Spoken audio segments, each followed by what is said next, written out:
following footage revealing a 15-year-old mass killer has never been seen before. We discovered his dad on the couch. His face was really pale. You were a stone cold killer. 4 people have been murdered tonight. They're dead. You cannot lie to me. I will drag you down with this. What happened? You will go to jail for the rest of your life. I'm looking in the eyes of a stone cold killer. There's no remorse. When Nick Browning and 3 of his friends arrived at his home, they immediately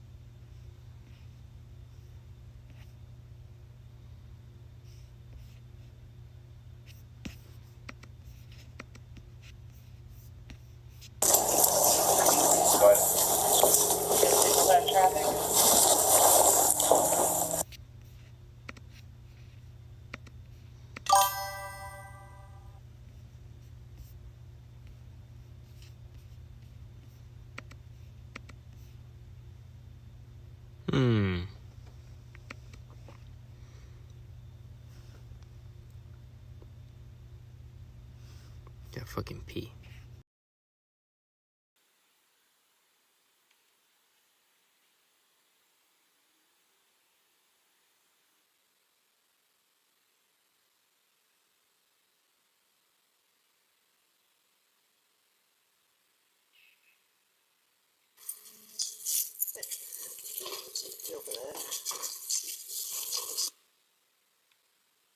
I got to pee.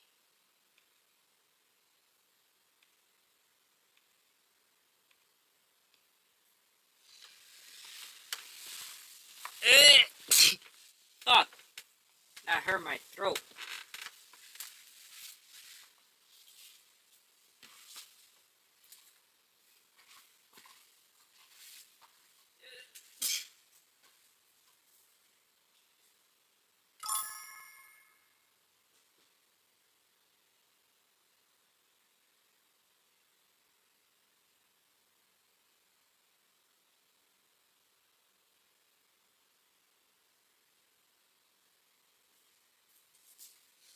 Those are the worst types of sneeze, when it fucking hurts your throat.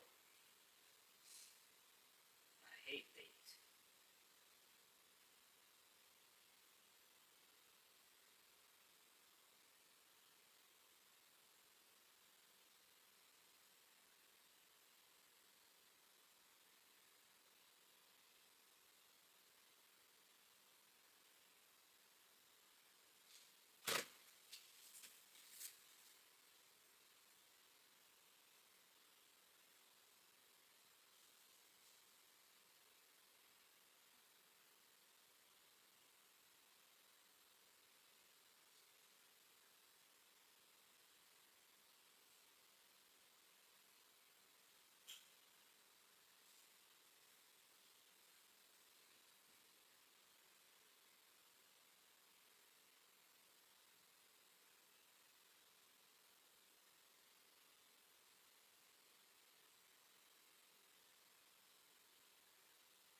Auga.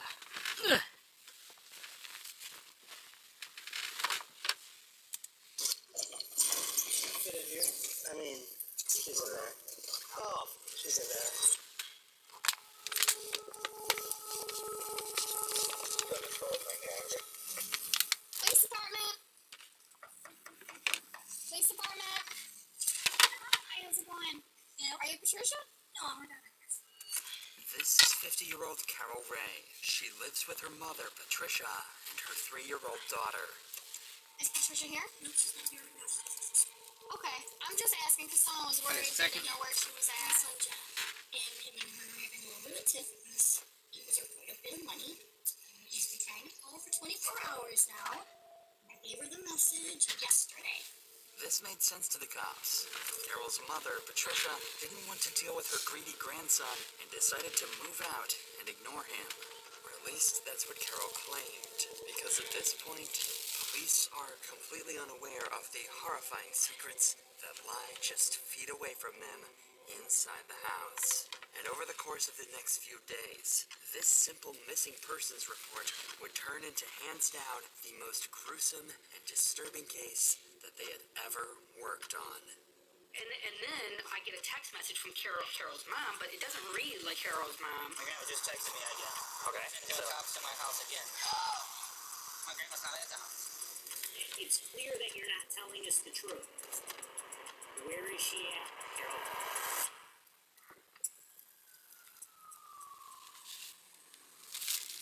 Following the interaction with Carol the previous night, John would call the police again, slowly becoming more concerned that something had happened to Patricia. So at 11 a.m. on January 22nd, officers would arrive at Carol's house for a second time with the intent to find a conclusive answer to John's worries. Grandma's Patricia. Mom is Carol.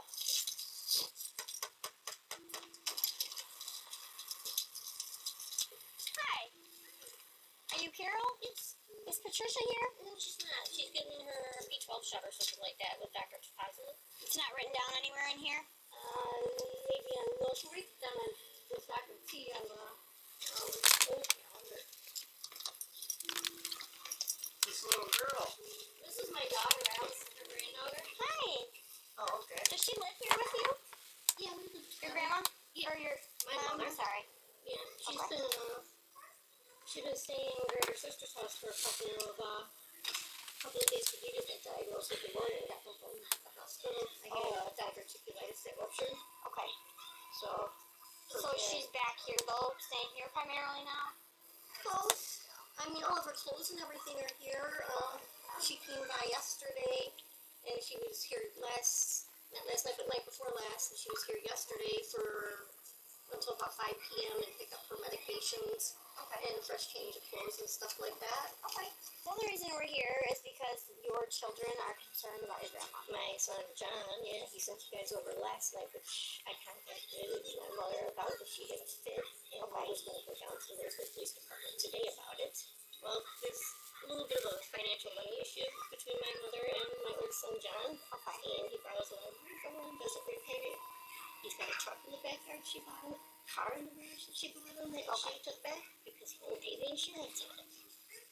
So my mom is a very finicky woman, so she got pissy about that now. Oh, I goddamn ready to call him. I got things to take care of. Right. Okay. My mom told me. I said she's 69 this year. Based on Carol's story, Patricia is back living at her house and is currently at the doctor's office getting a monthly shot. Everything lines up. Patricia temporarily stopped communicating with John due to a financial dispute. However, John, being a caring grandchild, got worried something more sinister was at play. It seems like it was just miscommunication. However, officers decide to get all of Patricia's information and check her room just to ensure nothing's off. Alright. Where's her room here? It's right back here. Can we just look at it? Yeah, so I see where her clothes are and everything. You want to show us? I'm sorry, baby. You want to show them where Grandma's bees room is? It's the last one on the right. Allison's is the first one on the left here. Yep, we would let Natalie sleep in this bedroom since Grandma B spent the night right with so that she can have her stuff on. And all our clothes are in there? All my stuff is right there. Fresh clothes that she just washed. Okay. Alright, we're good. We get the call, and then there's one side of the story, and then there's the other. So if he's got everyone worked out, like he might call, someone else might call, and you don't want us showing up here a million times. So we want to just see her in person. Hey, you're fine. That's all we need to do. Okay? Alrighty. Thank you. You're welcome. Have a good day. The officers have one simple task to wrap this case up. Simply confirm See Patricia her in is okay person. with their own eyes. To do this, Officer Pelt decides to call the doctor's office where Patricia is apparently being treated. However, the call doesn't go as planned. Here we go. From with cardiology, how can I help you? Hi, this is Officer Pelt with the Roseville Police Department. I'm just calling because I believe you have a patient in your office by the name of Patricia Bennett. And she has some family members that are concerned about her and are trying to just make sure she's there. Nope, she's not here. Actually, they might have got the date mixed up. Her appointment is, February the 13th.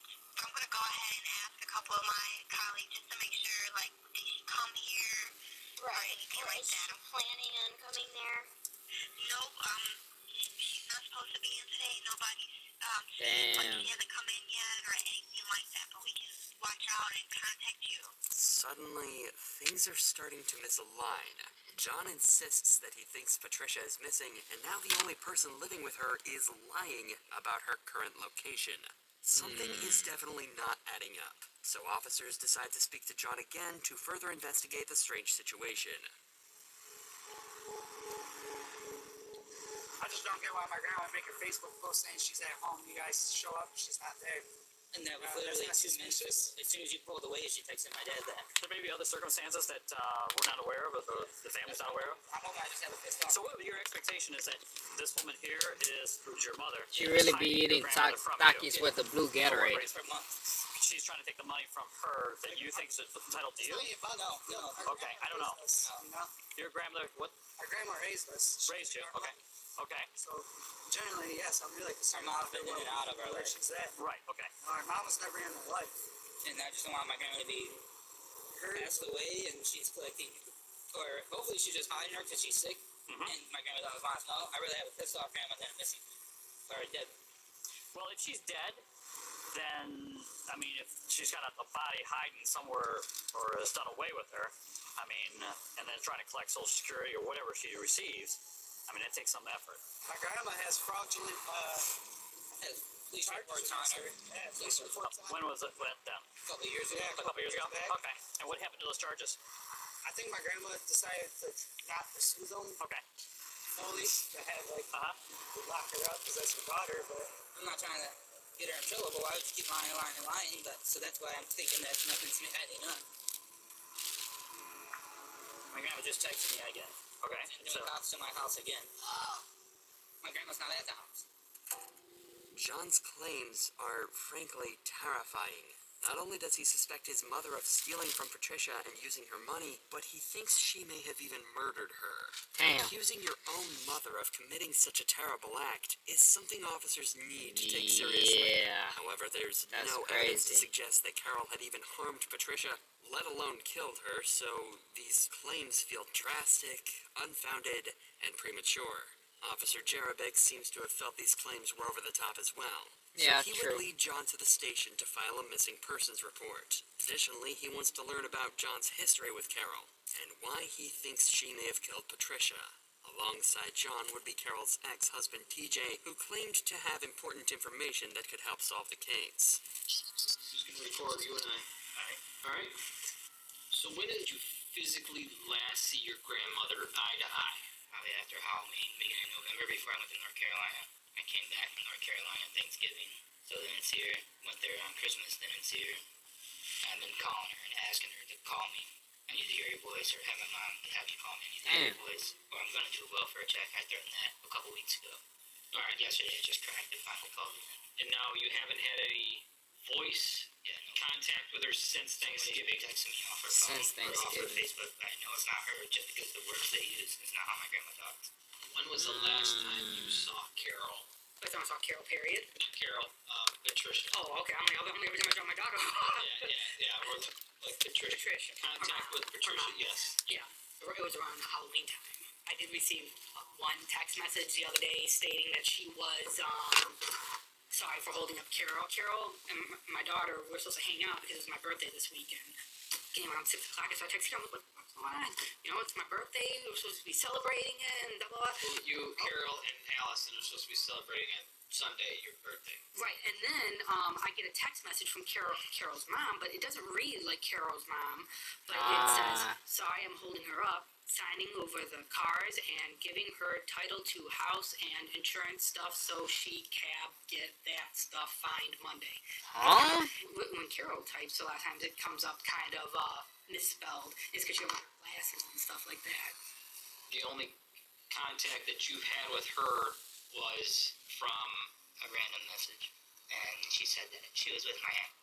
So I did some research. I went there today and spoke with my aunt. She hasn't spoken with my grandma since 2015. Remember how Carol said that Patricia moved over to live at her sister's house?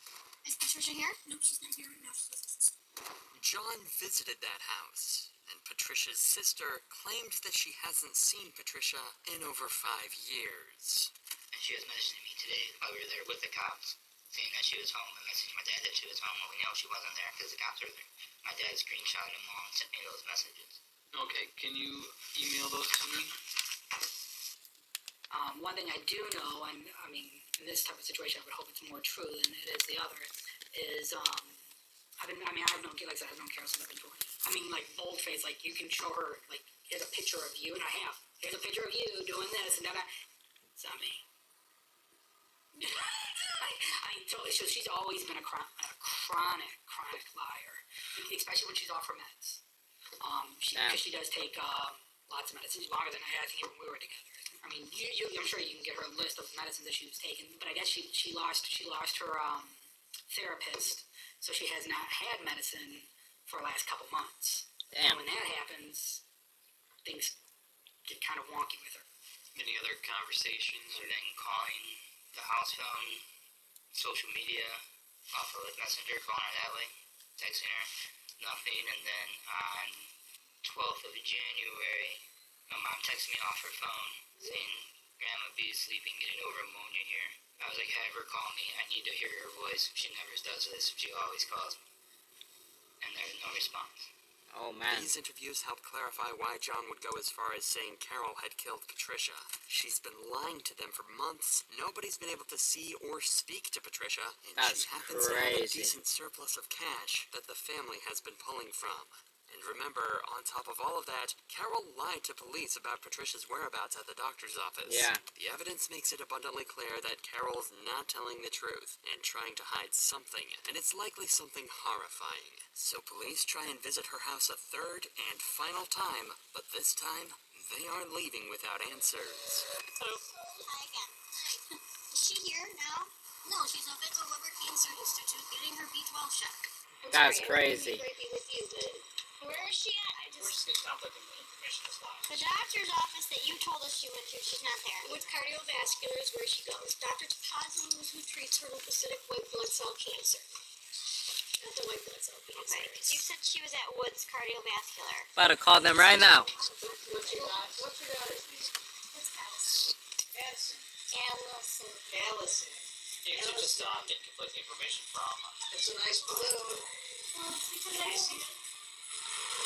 Thank you. Woods Cardiovascular is where she's been treated. Yeah. So It's where she's been treated for a long time with Dr. And how did she get there? Tapazzi. How did she get there? Her sister drives her, or I drive her. You didn't drive her today, so today, And sometimes when they get her across the street, how did she get there today, though? I believe her sister. Her sister. Yes. The sister that lives in Warren? Yes. Okay. That's But crazy. you don't have your sister's number. I don't talk with my or my. Well, last night, She stayed over there. when the officer came here, she did not speak directly to her. No, she spoke to me. Okay. Because she was at my aunt's. She was here night before last. Is that your phone? She was here. Yes, that's what I just gave you. So which one of us is? I'm so, but you guys are upsetting my daughter and you're upsetting me. I don't want to upset. Okay? She's getting scared. She says when she leaves. I just went through a really bad domestic violence divorce situation and CPS off my butt for the past 2 We're not here, but that's not what we're here for. We're here to find out if your mom's okay. We got a bunch of people who are concerned about her, and no one seems to know where she my is. son's father, my son, and his brother, which he's got his brother on high alert now, which his brother's wife was just here yesterday morning while my mom was laying on the couch to pick up $200 to do her tabs for the car, for my son's car. Okay? Yeah. I mean, I can show you a She's picture of my daughter and my mom. She's sitting on sending the couch. messages telling everyone she's here. She's currently here. No, she's coming back here because she just called. She just called. Why don't you call her right now? Yeah. While we're here.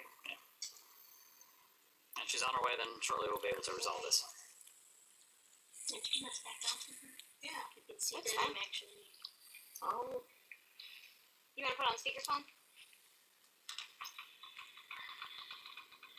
Will she answer you? I don't know. She went up there to get her B12 shot. Notice the drastic change in Carol's demeanor when she was directly asked to call Patricia. She's no longer deflecting, but rather soft-spoken and deliberate with her choice of words. Pay attention to Carol's body language as she's asked more of these direct questions. I know she's supposed to be calling John because John's the one that started this like 3-4 nights ago, threatening to call if she didn't talk to him. Yeah, if she didn't talk to him by noon the next day. I had her call before she went to Sam's Club. It was like 11:45, 11:50. Is it possible then that she could just speak to John directly? Yeah. Well, then why hasn't she? Like face to face. So that they're at ease. She said it was right. Or send a message just Do you want to call her again? You were just concerned. I'm sorry. She was talking, you were talking, phone was ringing. What did you say? Why can't your mother directly speak to John? Not through a message, not through text. She kept, FaceTime. I don't have nothing to do with her and John though. Well, that's why we're here. I'm getting stuck in the middle of it. Yes, and so are we. So are we. We have to figure. We have to Trying to get see her. You want to just try to call her again? What's the doctor's office she's at? What's Career? No, the Weber Cancer Center is behind Macomb Hospital. Coincidentally, Officer Peltz would call this doctor's office, and yet again, Patricia was nowhere to be found. Officer Peltz knew something was off, and decided to call in Detective Jerebex to question Carol officially, and confront her about her growing list of lies. If this does go downhill and she starts making any admissions, let's stop, get her to the station. We'll do a search warrant, whatever we have to do for the house. But if she starts to do a consent search first, so we can get her at the house first, we should consent. Yeah, let's start off with that. She's not let me go through the house. Did you go through the garage? I've not been through the garage to check the cars. I just went through the house. It's good with South Clinton. So she's at her break. Okay. This is Detective Garrix. Excuse me. Mm-hmm. Hi. So we're gonna, if you don't mind, we'll get consent from you to search the house to see if there's anything that would lead us to think of who she may have went with, to help you out, figure out where she went. Mm-hmm. She didn't tell you otherwise, right? You're under the impression she's supposed to be with her sister. Yeah. That's what she told you. Who lives in the house? I do. My mom and this little girl for her. Has she done this in the past? My mom doesn't tell anybody what she does. And your son seemed to be concerned that she wasn't here. My son John? Yeah. Yeah. But she tells you that she's with her sister.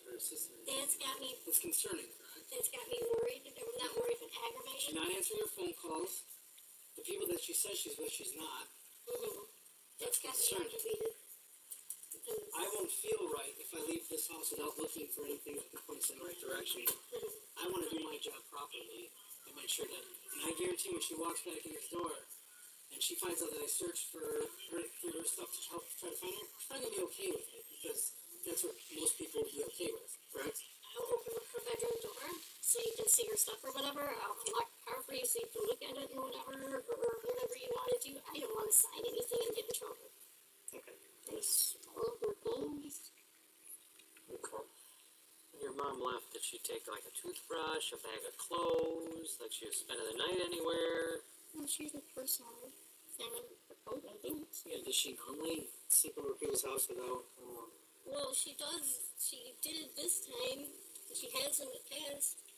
Puzzles, right? She does have, She's doing. obviously, medical issues. Oh, yeah, she's medical issues from how she takes What I'm medication. saying is that that's also, when we're looking at somebody being missing, it's concerning because anything can happen. She's got COPD, she's had a stroke already. We understand that she's out there. You are seeming very concerned. Yeah, suspicious. No, I am talked to her and seen her in the past 24, 48 hours. And But now, I'm frazzled because she's lied to me about talking to Mike, and I don't know why she would do that. so, I mean, we're concerned because your mom left, but she didn't even pack a bag to go, you know. For an overnight, she normally won't. Even when she came out to my trailer that I was renting out of the main up on Hall Road. So for like an overnight, you don't pack like just a toothbrush, a change of clothes, underwear? Obviously, something's going on here. Yeah. We're fairly certain something's going on. We need to start fresh.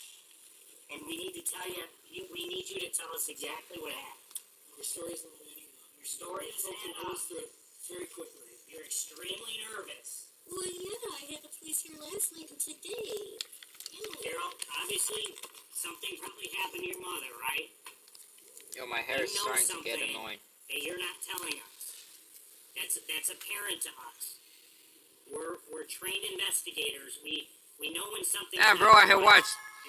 I watched right. when you went to bed, You have logged many into people work at 10 a.m. outside of you Now that are I'm concerned off watching you in bed. about your mother's whereabouts. Where is she at, Carol? I don't know. That's crazy. Honestly, they said this was she told her that she left here.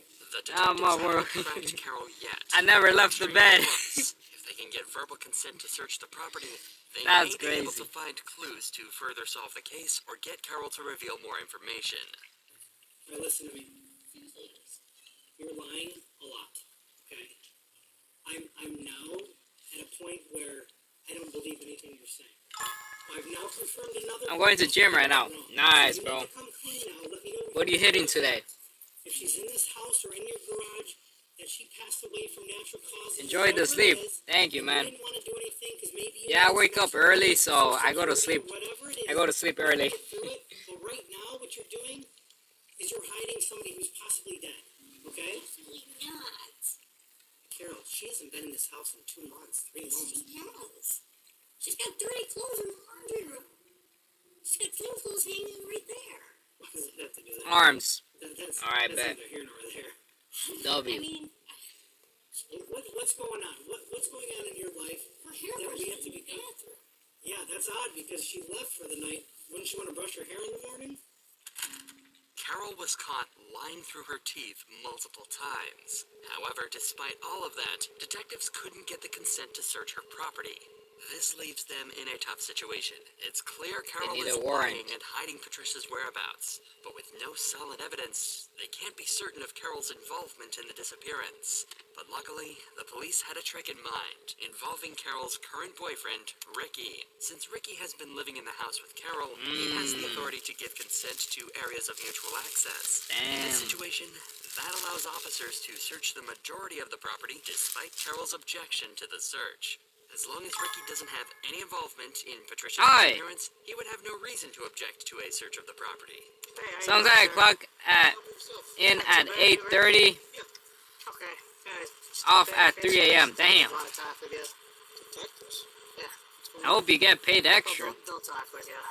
Have a good one, bro. Be safe. All right. When was the last time you saw Patricia? Have a good one too. Like physically saw Enjoy her your workout. in person? Physically saw her. It's probably been about a month. Would you mind coming to the station with us? Siempre y fuck.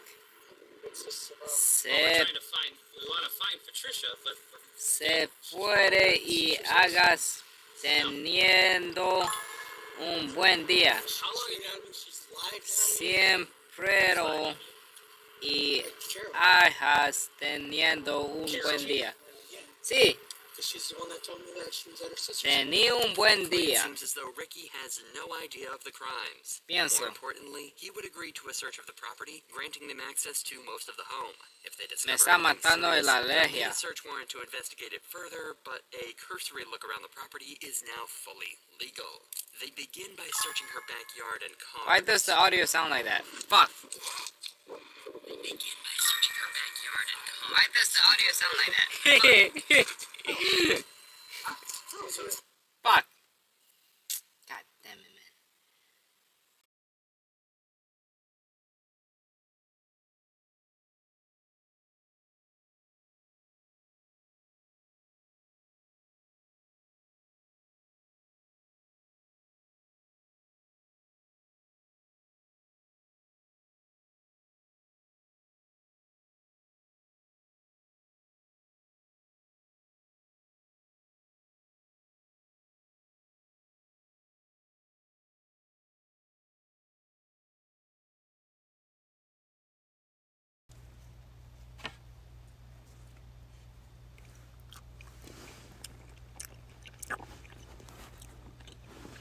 I want to put my dick inside this mayonnaise. It will probably feel very good.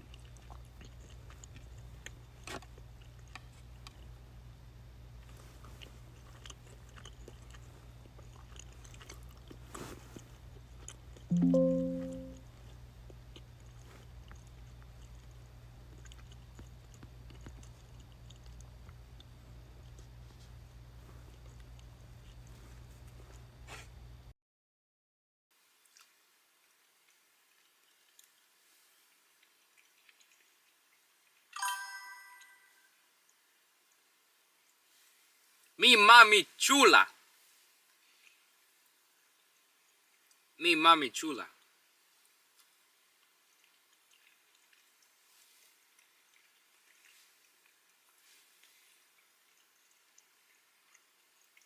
Shit don't even work.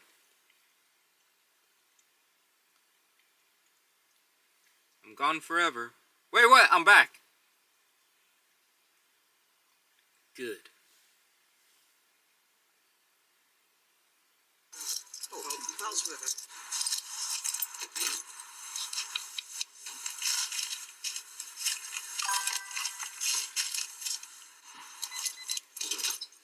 Sí. ¿Por qué? These so forever. Porque no quieres servir.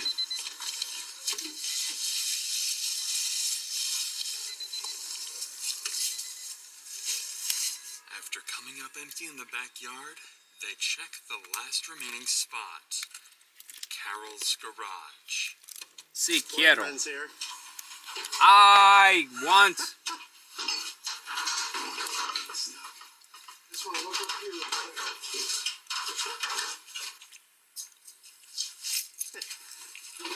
You open that? Should fit in here. I mean, bloody. Oh, all right. Bloody towels. There's in here. It's all. It's. Tú, sabrosa. Oh, she's in there. Open it up. Let's see. Well, hold on. I don't know. Well, hold on. I don't know. Te voy a comer. Nah. I don't know. He's looking. He's looking at it. Nah, nothing. I think I opened up that grave then, and it's full of bloody towels. It stinks like a dead body. Are you kidding me? I swear to God. Te voy a comer.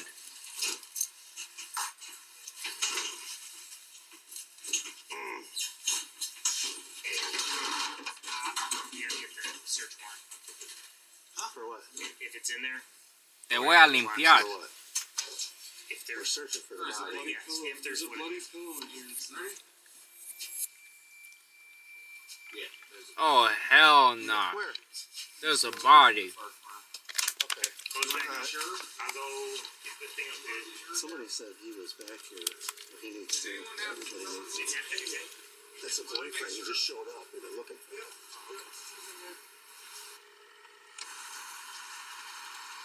Hi, Lieutenant. I just opened up a big plastic storage bin and it smelled really bad. It was full of blood and towels, and you can see a body in there. So that's kind of where we're at. Alright. We look her, bring her in. What about Everybody was saying, people, the brothers, we need to find out what they were telling officers, because they were saying he was like in the back there yesterday.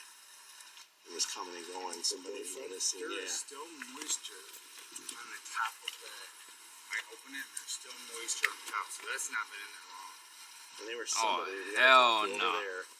They said, yeah, you know, the door was open yesterday and he was coming and going, and then all of a sudden his car was gone. This dude? Whose boyfriend is it? This is the girl in her hair. I say we bring this in now. Not only had they found Patricia's deceased body in the storage bin, but the body still wasn't dry, meaning the murder couldn't have been more than 2 months ago as John originally suspected. This terrifying scene couldn't have made the truth more clear. Carol Ray had killed her mother and had been covering it up for weeks. Jesus Christ. However, she may not have been the only one involved in this. Ricky had been staying at the house for months now, and the cops believe he had to have known about the murder if he'd been living beside it the entire time. That's true. With this in mind, police placed Carol under arrest immediately and That's detained true. Ricky too. Carol, go ahead and stand up for me. your opportunity to back, okay? I think you know why we're going, but I suggest you think about what you need to tell us, okay? Which one's it? I might have my knife on me over there. Following Carol and Ricky's arrest, both would sit in a jail cell while they waited for detectives to arrive at the station. Multiple hours later, they would bring Carol in for her first interrogation. Obviously, Carol, we're here to talk to you about what's going on here. The further we let this keep rolling, the further it's going to get without you being able to, shed some light on this, okay? The goal for this interrogation Here is we go. not to get Carol to confess, because she obviously did it, but to determine a motive and figure out if Ricky was also involved. When I say something and it comes out wrong or something like that, why? Because it was an accident. I'm just telling you something. Explain why. You explain the truth, and it will come out as the truth. How do you accidentally kill someone? If you want to tell your story, you can tell it how it is. You give them the wrong pills. If you want to get it out, That's how. you can do that. At the same time, once I tell you your rights, if you don't want to talk, you don't have to talk. That night, we were sleeping between 1 a.m. and 4 a.m. one morning, and I heard loud banging. My daughter and I were sleeping in my room in the back, and my mom was sleeping on the couch. Anyway, there was a big crash, and it sounded like someone was breaking through the glass window or breaking down the door in a little bit. I grabbed my gun and I went running down the hallway and had my finger on the trigger like an idiot. When I went, not running, but No way. down the hallway, and I hit with my right foot hit the smoke that snapping in my hand like this, and it went off. Going in my shoulder, and then I heard hurtling, and I screamed, "Mom!" and pulled her on the floor, and I noticed that energy had coming out of her mouth. But I thought somebody had broken a window or something like that, where they used loud crash. If a suspect is highly emotional when recalling an event, they will often have trouble remembering certain details in that moment. You'll often notice the suspect unable to form full sentences and stuttering in their speech. But Carol shows none clear. of this. While crying, she manages to form a detailed timeline of how she killed Patricia. This implies that her story of events may be inaccurate, and the murder wasn't a mistake like she claims. Now that they've heard it, however, the detectives would be able to search for evidence that explicitly countered this story, and that didn't take them long at all. The very next day, they brought Carol back out of her cell and into the interrogation room again.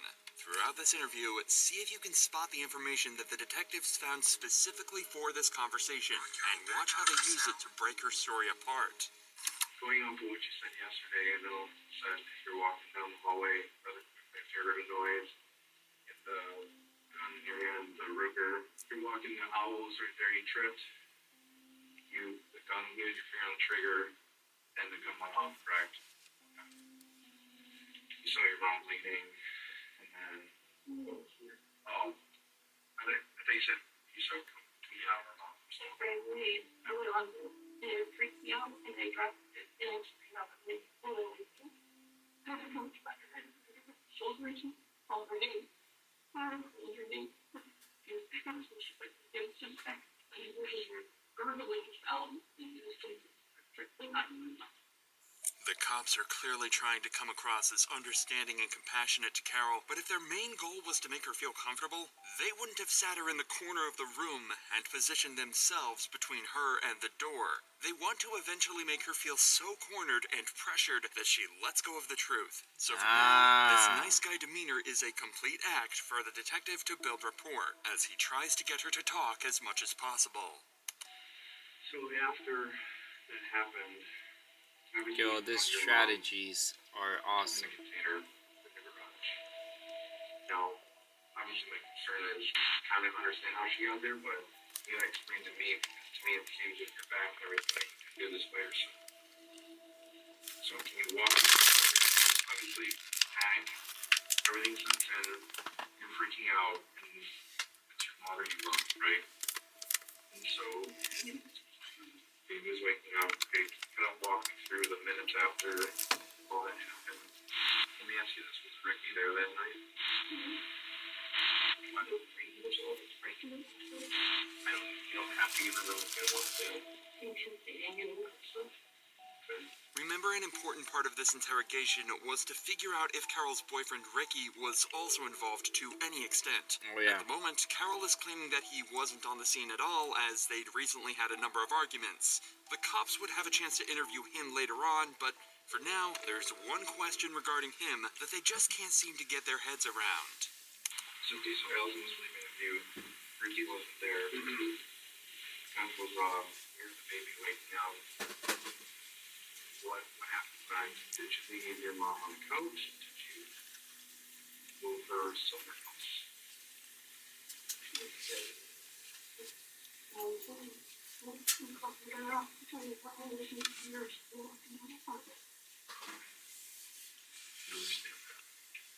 Very hard to understand. Obviously, we're operating under panic, right? I mean, I can picture myself in a situation of panic. You got your daughter there. Where did you move? When? Where did you move her from the house to where? First. We found her in the garage. She moved anywhere. ¿No lo vas a comer? Right in the garage. ¿Todavía? So this is where I'm concerned with Ricky. Your mom, and I know this is a hard detail to get through, but picking up your mom, there's no way to pick her up. How did you do that by yourself? You're saying Ricky's not there. Did Ricky come over and help you? Do you have him help you move? Are you afraid to tell us? Are you afraid of Ricky? You don't have to be afraid, I promise. You're scared, aren't you? Carol remained completely silent for almost 30 seconds after she was asked this question. The cops are right to assume that she's scared, but it might not be for the reasons they think. She's She thinking. could be scared of Ricky and the consequences of implicating him in the crime. But she could also be terrified of the situation she's in. She's going to jail for a very long time. There's no escaping that anymore. Choosing That's the a right scary words. reality for her. Whatever the reason is, though, the cops are still doing their best to give her a moral excuse or justification for what she did, so she'll talk a little more. She panicked, and anyone would have done the same. The best thing she can do to make things right is to tell them exactly what happened. I mean, people panic. People make mistakes. Yeah, I mean, you know what happens most often when you flee from an accident, it happens all the time when people panic, right? Let's say someone gets in a car accident, they smash into a car and they take off. 1% of the time, I hear them on the news, and then the lies keep going, and they're like, shit, I should have stayed, but I didn't, right? That's a mistake that I should have stayed, but I didn't. I don't want to keep revisiting. ¿Qué hora llegué hoy? How did you get the soda? ¿Qué hora te fuiste? Is it possible somebody else came over at 40? The cops are really focusing on Carol's inability to physically move Patricia to the garage, as, to them, it was a clear sign that somebody else had to be involved. But at this point, they're not getting anywhere. Unfortunately, this isn't conclusive enough evidence to implicate anyone else. And it's not Te hice getting Carol to waffles. talk, but that's okay, because the detectives have one piece of evidence that they've been saving for this very moment. That could prove, without a doubt, that everything Carol said so far has been a total lie. The other thing I wanted to bring up is they obviously did an autopsy on your mom. They found some three puncture wounds. Not a Gold Star, but actually fresh puncture wounds in her neck. How did those get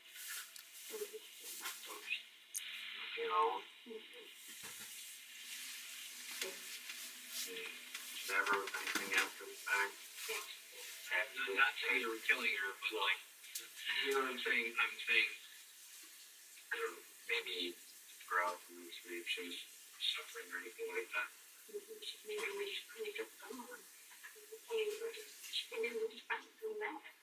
But here's what I don't want to get caught up. Is that once they tell us exactly how deep they were, if it was a cause of death or contributed to cause of death, it could be really bad. Because we have to get everything out here now to try to do something with those wounds that don't cause those wounds or anything like that. So I want you to think right now, what could have possibly caused those puncture wounds in her back? I don't know if she's been testing or anything like that. I didn't give anything. It's very preliminary, it looked like nice. I was fresh. Well, like that's the puncture at the end of the night. A gun accidentally going off and killing someone. Unlikely, but believable. But 2 fresh, deep knife wounds that Carol hasn't mentioned a single time? It's going to be extremely hard to explain this one away. Not only does this imply the murder was completely intentional, but the fact that Carol hasn't mentioned it means that she knew that was the case and wanted to try to cover that part up. Again, I don't want to put words in your mouth, don't want you to implicate anybody that's not implicated. That'll get you in more trouble. That'll get you in more trouble. So as we sit and investigate and continue to investigate in the days and weeks, months to come, more things are going to come out. I'm pretty certain of it. To break know eventually what happened. not too young. To break know your mom was in that. And anything too that leads you to believe that he knew? Did you actually not have these things? Did you actually need it for him? Well, I'm not saying that. That's all I'm saying. I'm saying, you understand where when these things can be answered, it's kind of odd. Can I ask you this? Let's go back to control. Did you freak out after you shot her and she was still breathing and you wanted to make sure that at this point, no good for her to be like this? Absolutely not. I wouldn't know. Absolutely not. Did you, and maybe you kind of feel like, it sounds terrible, but like, is she alive? Is she out? I know. Okay. At this point, the interrogation has been going on for over an hour, and Carol clearly doesn't intend to deviate from her story despite all the new evidence. The detectives are still no closer to obtaining a confession or any information about Ricky from her, so they figure they've got no choice but to speak to the man himself. So later that day, they bring Ricky in for an interview of his own and attempt to get the truth out of him, whatever it may be. Do you have any idea what's going on? No, I don't. You have no clue? Somebody at the house said something about Patty is not at her sister's house where Carol was telling me that she was at.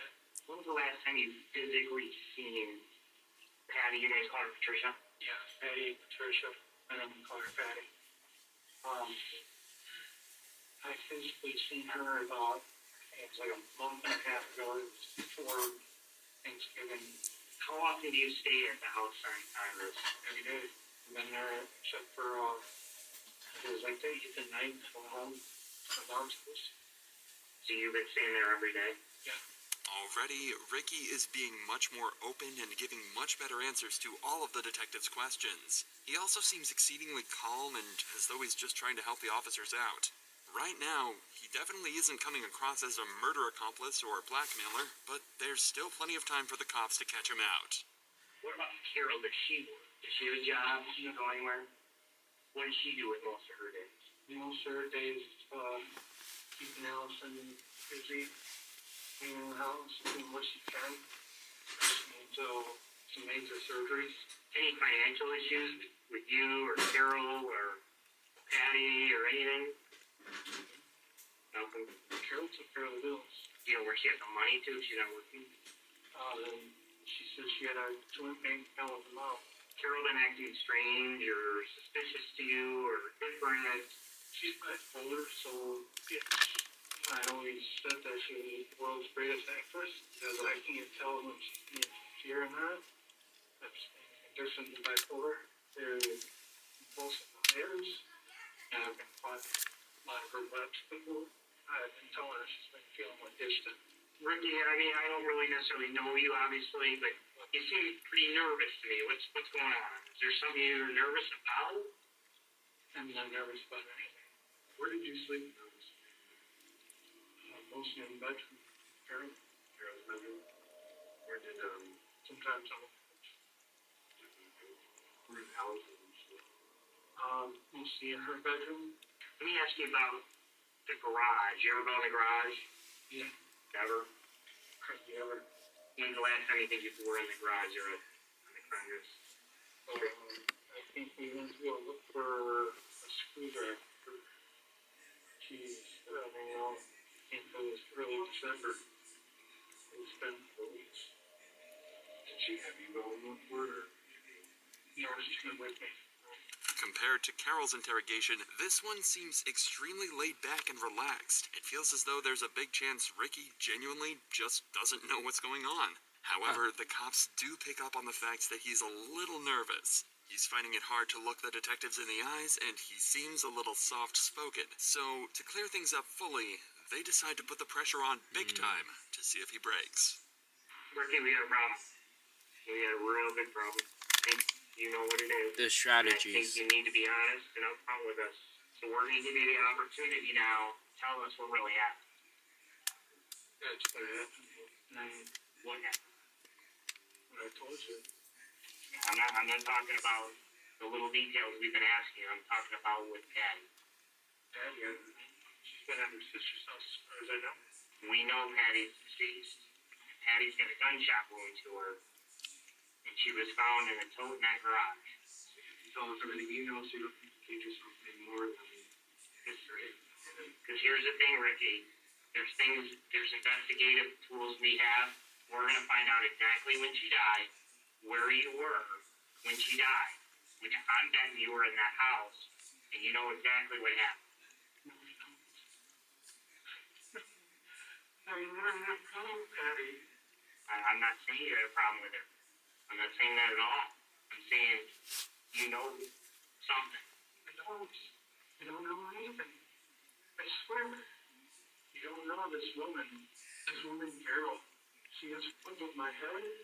She has cheated on me behind my back without me knowing about it. The only way I found out about it was tripping over stuff, finding it on accident. Her showing me something on her phone, and then all of a sudden, I love you too, baby, pops up on her phone. Why are you with her? We went to counseling this year, tried to make things work, because I love her, I love the house, and I said she's my own. I really do. This is not the reaction a guilty person would give in this position. Yeah. He's never defensive, and he never gets annoyed. He just tries to explain things exactly as they are. He's not upset that he's been caught. It feels like he's upset that he'd ever be accused of this. He Yeah. also gave a few pieces of information that could be backed He's up by the innocent. detectives, such as the facts that Carol had been cheating on him and that they'd been in therapy. In just 5 minutes, detectives went from assuming him to be the main accomplice to completely discounting him as a suspect. Yo, the strategies. Carol, however, completely So stayed cool. in the spotlight, and it was eventually assumed that she acted alone and with intent in Patricia's murder. It was determined that Carol killed Patricia all the way back in November and hid her body for roughly 2 months before John had caught on to her act. Damn. Although Carol never verbally confessed to the crimes, she was charged with first-degree murder, felony use of a... Damn. I feel like this is a great way to learn how to be a detective. You watch all of the techniques they use.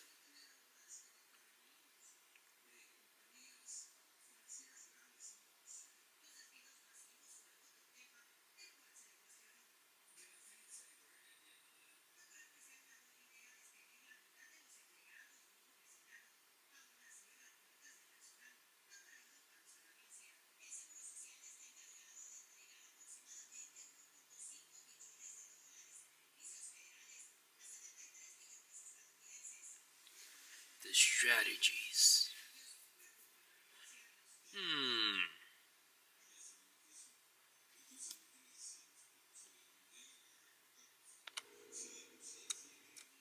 What the fuck? Lonely husband kills his wife, records everything. What? I don't care what you did. What the I'm sorry about what I did. Just please come home. Please. Just, please. This is Joseph Paul DeWise, and his deteriorating relationship with his wife, Lauren, is slowly ruining his life. I'm driving and I'm crying. I don't want to go without you. I'm sorry. I will do better, I promise. Over the years, Oh, this is gonna be Lauren good. had lost her feelings for Paul, but Paul's love for her had only grown stronger. And to cope with slowly losing the love of his life, Paul turned to drinking, sending his mental state into a downward spiral. His love for Lauren would turn into hatred. And all of a sudden, you're like, oh, I'm just an innocent victim now. Why don't you attack me in front of the camera? Why don't you talk to me like you did a minute ago? And that's what this is about. And I'm angry. And it's hard for me to live with. Paul could only bear the pain for so long. His complex emotions turned into obsession, leading him to stalk Lauren, where he soon discovered she was going on dates with other men. Oh, Eventually, no. enough was enough. Good night, Lauren. I hope you sleep well. On the night of January 7th, 2018, Lauren DeWise would be found dead in her bedroom. It was confirmed that Paul was responsible. I live at 1308. It's the next door neighbor. She just came over in hysterics and says somebody shot her roommate. What makes this case specifically so interesting is that Paul recorded his entire mental downfall from the start of his issues with Lauren all the way to the tragic end. Damn. For the past 6 months, I've worked with a handful of police stations, district attorneys, and news networks to gather the entire recorded life of Joseph Paul DeWise. Damn. This is his full story. Holy shit.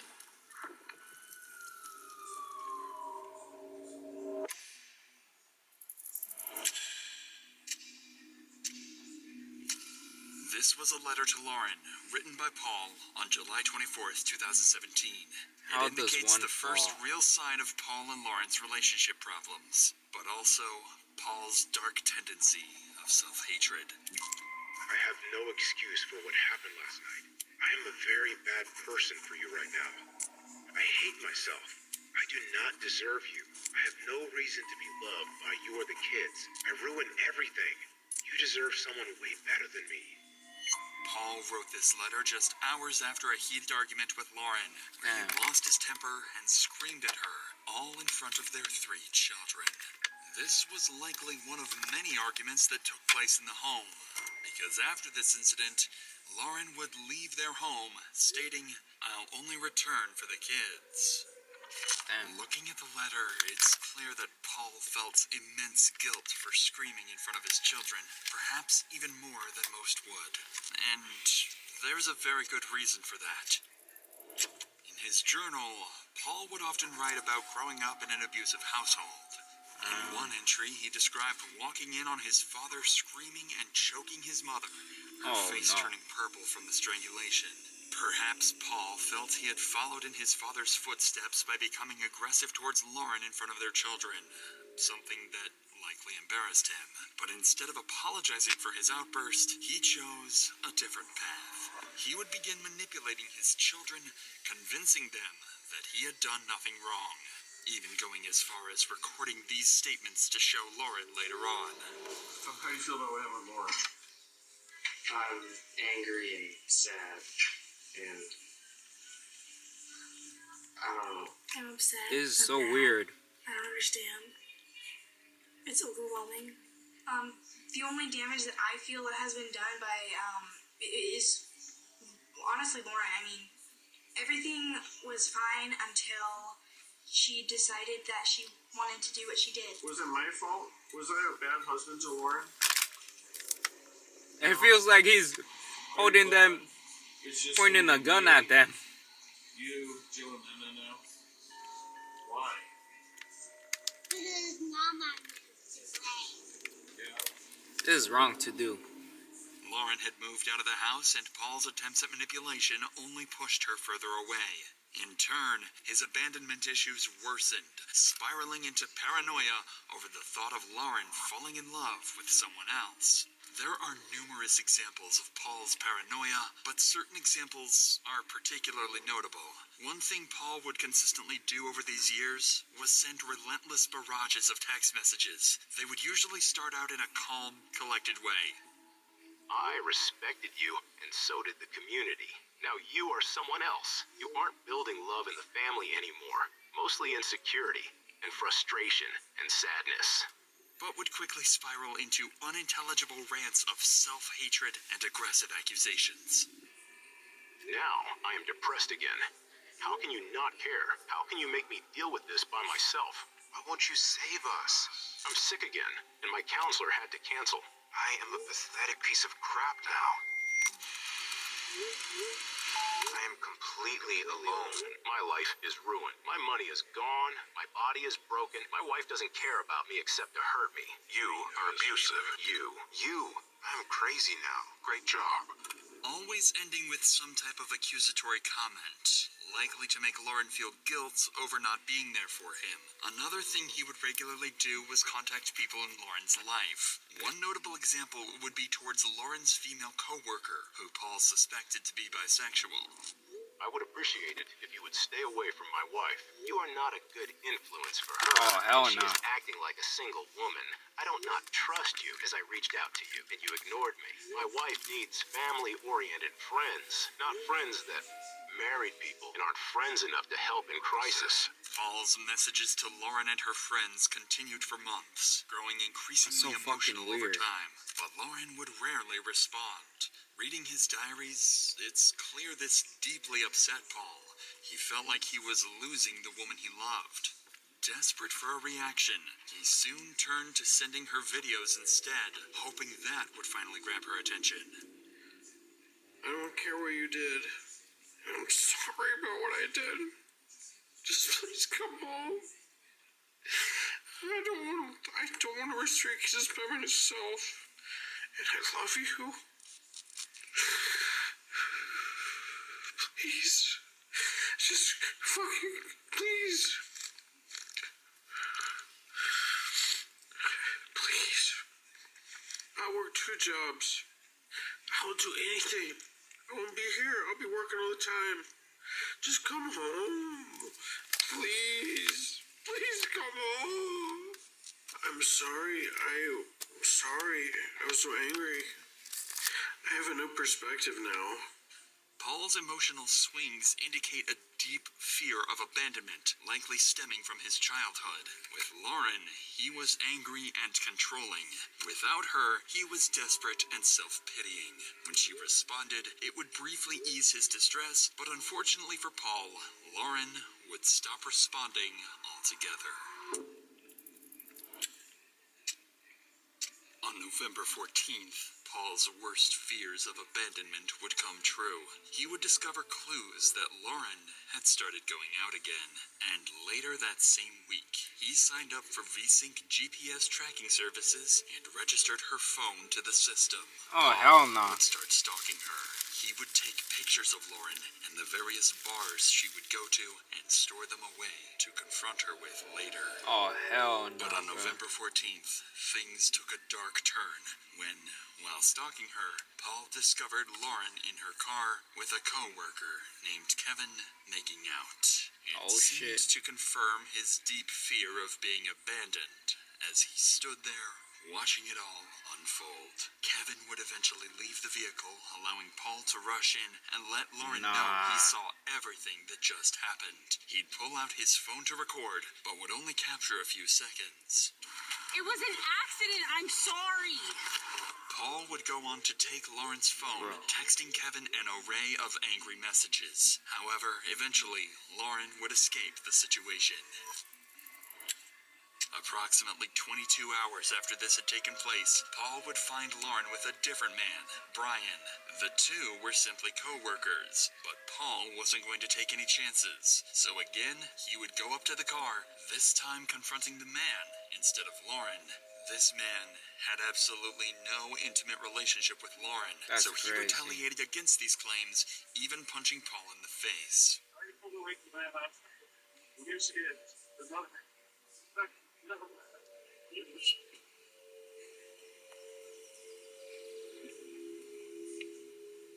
It's another good-looking man. Paul was furious. However, instead of begging Lauren to get back together, he would ask her to grab her final belongings from the house and never come back. This was a sharp distinction from the previous weeks and even months. It seemed like Paul's ongoing desperation for Lauren had bizarrely turned into hatred. Lauren would oblige and go on to take her items from the house, but Paul wouldn't stop there. The next morning, he would take to Facebook, making a public post stating, Has anyone in Bozeman not kissed my wife? Last night I caught Lauren making out with this man in her car outside of a bar. She is the best liar I have ever known. Paul had turned to retaliation, and his video recordings made that clear. Yes, I've been drinking. I'm having beer. But I'm not wasted. I'm very upset. I put up with this shit for years.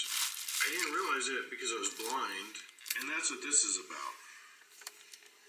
And I'm angry. And my children are angry. And my baby's angry. And it's hard for me to live with. It's very difficult. It's all about shutting you down. But in Bozeman, there's all these young 30-somethings with tons of money that Lauren's chasing. She loves that. And she's going to step up from me and our family and get ahead. I'm angry. I don't want her to keep her job. I would like to protect the community from her. I'm sure I will be an outcast now because, who tells the truth anymore, right? Paul continued to bombard Lauren with texts, stalk her, and most of all, fuel his chronic alcoholism, which only worsened his anger issues. At one point, even telling Lauren's friend at a local bar, quote, I've killed people before, and I'm not afraid to do it again. Oh, hell no. The final straw in Paul's downward spiral came in an incident completely unrelated to Lauren. While out walking with his daughter, Paul would begin threatening a homeowner whose dogs were barking at him from behind a fence. When the man confronted him, an enraged Paul pulled out a pocket knife and stabbed him in the hip. And What the Paul fuck? would record the entire event. We just got attacked by these people's dogs. This is my baby. Baby, did you think that dog was gonna get you? I did too. And then this man attacked me behind the dog after this woman. Baby, I'm sorry. I withdrew my knife to defend myself against this man who took me down with a single leg takedown. As the last resort, when my back was on the floor, I struck up with the knife. I struck the man. They pulled the dog away. Now the dog's gone. You okay, baby? I'm so sorry. You stood here and antagonized. And see, dogs were still the aggression You stood here with my baby. antagonizing the dogs. Look at what you're doing to I'm blocking my baby from this woman. Look what you're doing to This is the aggression these people have. They threatened us when we tried to walk by. Let's get out of here. Are you some kind of a gopher? Are you crazy or what? Damn. Wow. You guys are going to be out of here. I'm so glad you've been uncovered for what you are. You better chill the fuck out. That's right, I should. You kicked me and I put you on the ground. That's right. So that you can figure out what's going It's okay, baby. That's right.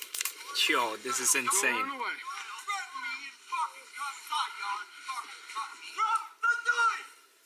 I dropped it. Get on the ground now. Do not move. It's okay. Hand behind your back. It's okay. Hand behind your back. Do not move. It's okay, baby. That's the police. Luckily for Paul, the homeowner had technically put his hands on him first, so the stabbing was considered self-defense. And while he would walk away with no charges, this event would signify that Paul was not afraid of violence, and in fact seemed to endorse it. On January 6th, 2018, at 11:56 a.m., Paul would text Lauren, inviting her over for some soup. Lauren would never reply. At 3:36 p.m., Paul would text Lauren, asking if they were still meeting for tomorrow. Lauren would reply, "What for? I'd like to pick up my daughter and spend time with her." This seemed to upset Paul, so he would go on his, by this point, usual rant to Lauren, sending messages such as, I beg you, please don't destroy us, I love you, and we'll do whatever it takes. Hours later, at 10:58 p.m., Lauren would reply, no thank you. A 2-hour gap would proceed with no text messages between the two. However, Paul was completing other tasks during this time. First, Paul can be seen on CCTV at the town pump gas station at 12:34 a.m. Additionally, Paul would take a photo from his phone minutes after. While blurry, this photo shows Lauren's current home in the distance, as well as a GPS tracking device inside the vehicle. Following this photo, Paul would send a final text message saying, I know I'm not supposed to text you now, but I can't sleep. Please, please, please come home. I miss you and love you so much. Please, I love you. We all do. Please just come home. Please. 911, what's the address of your emergency? Idaho Street, Belgrade. The next door neighbor, she just came over in hysterics and says somebody shot her roommate. Did this just happen? Yeah, she said it just happened. She needs ambulance and police. Okay, where is the person that shot the neighbor? Who shot? Who shot? The guy's name was Paul DeWise. Paul DeWise is the one that shot the person? That's what she said, yes. She said her roommate Ashley is the one that's still alive. Do we know where Paul is now? She doesn't know if he's still in the house. That's why she ran. Okay. All right. Is Ashley bleeding seriously? Was she bleeding seriously? Yes. She said yes. Okay. Lauren and her roommate, Ashley, were shot on the morning of January 6th. Damn. Their neighbors would hear the gunshot and rush to the home, finding what they saw as a deceased Lauren and a severely wounded Ashley. Additionally, the neighbors would name Paul DeWise as the shooter. Officers would waste no time and rush to the scene immediately. Where are we at? What's going on?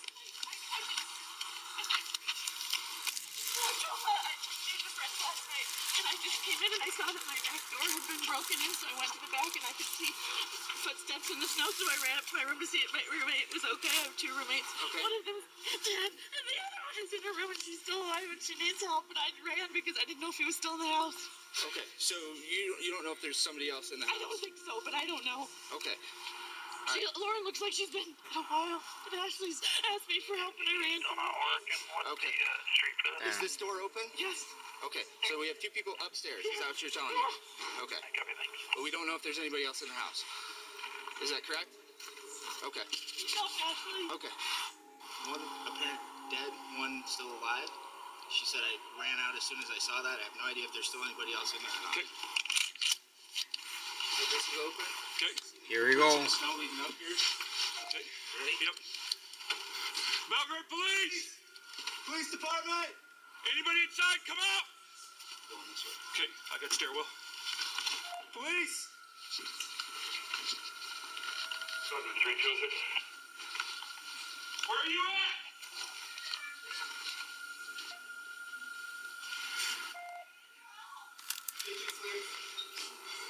How many people are inside? We're making entry. How many people? Okay. We're coming. Belgrade Police, show me your hands. We got doors on the left and right.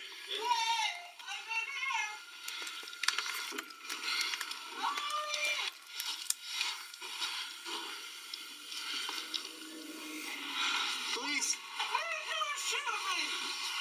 Who shot you? No, please don't shoot. I'm not gonna shoot you. One female down, who's deceased. Behind you. Okay, we need medical in here now. Please don't shoot. We're not gonna shoot you, ma'am. My name's Ashley. Ashley, what's going on? Who shot you? Nobody. Oh, what happened? I don't know. Please come here. Who did? I am the police. I'm the police, right here. Where are you? I'm right here. Can you see me? Where are you? I'm right here. Where? Ashley was temporarily blind, with a bullet wound to the back of her head and several others across her body. Holy she had shit. no idea where she was and wasn't even aware she had been shot. What the fuck? I'm the police, yes. Show me your face then. I'm right here. Can you see me? No. Can you see anything? No. No? No. Okay. Ma'am, I'm right here. Can you hear me? I'm right here. Can you feel my hand? What? Please don't shoot me. I'm not going to shoot you. Where do you hurt? I don't hurt anywhere. You don't hurt anywhere? No. Are you going to hurt me? No, I don't want to hurt you. Okay, please help me. We're going to help you, Ashley. Ashley was not in a communicative state at this point, making this about as difficult a situation as you can get as a police officer. Regardless, this officer would do a heroic job of remaining calm as he continued to talk to Ashley and ensure she stayed awake. Fortunately, medical staff arrived quickly and Ashley would be rushed to the hospital. Whether or not she would survive remained to be seen. But the officer can rest assured knowing that he did everything possible to keep her alive. Yeah. The other victim, Lauren, would be pronounced dead on the scene. While this is devastating, another problem still had to be solved, and solved fast, as the shooter had not yet been located. Got the garage cleared? Yep, he cleared the garage. We got tracks everywhere. Can you move that bed frame? Or the mattress? Clear. Got a man door. Can we go out that? Yeah.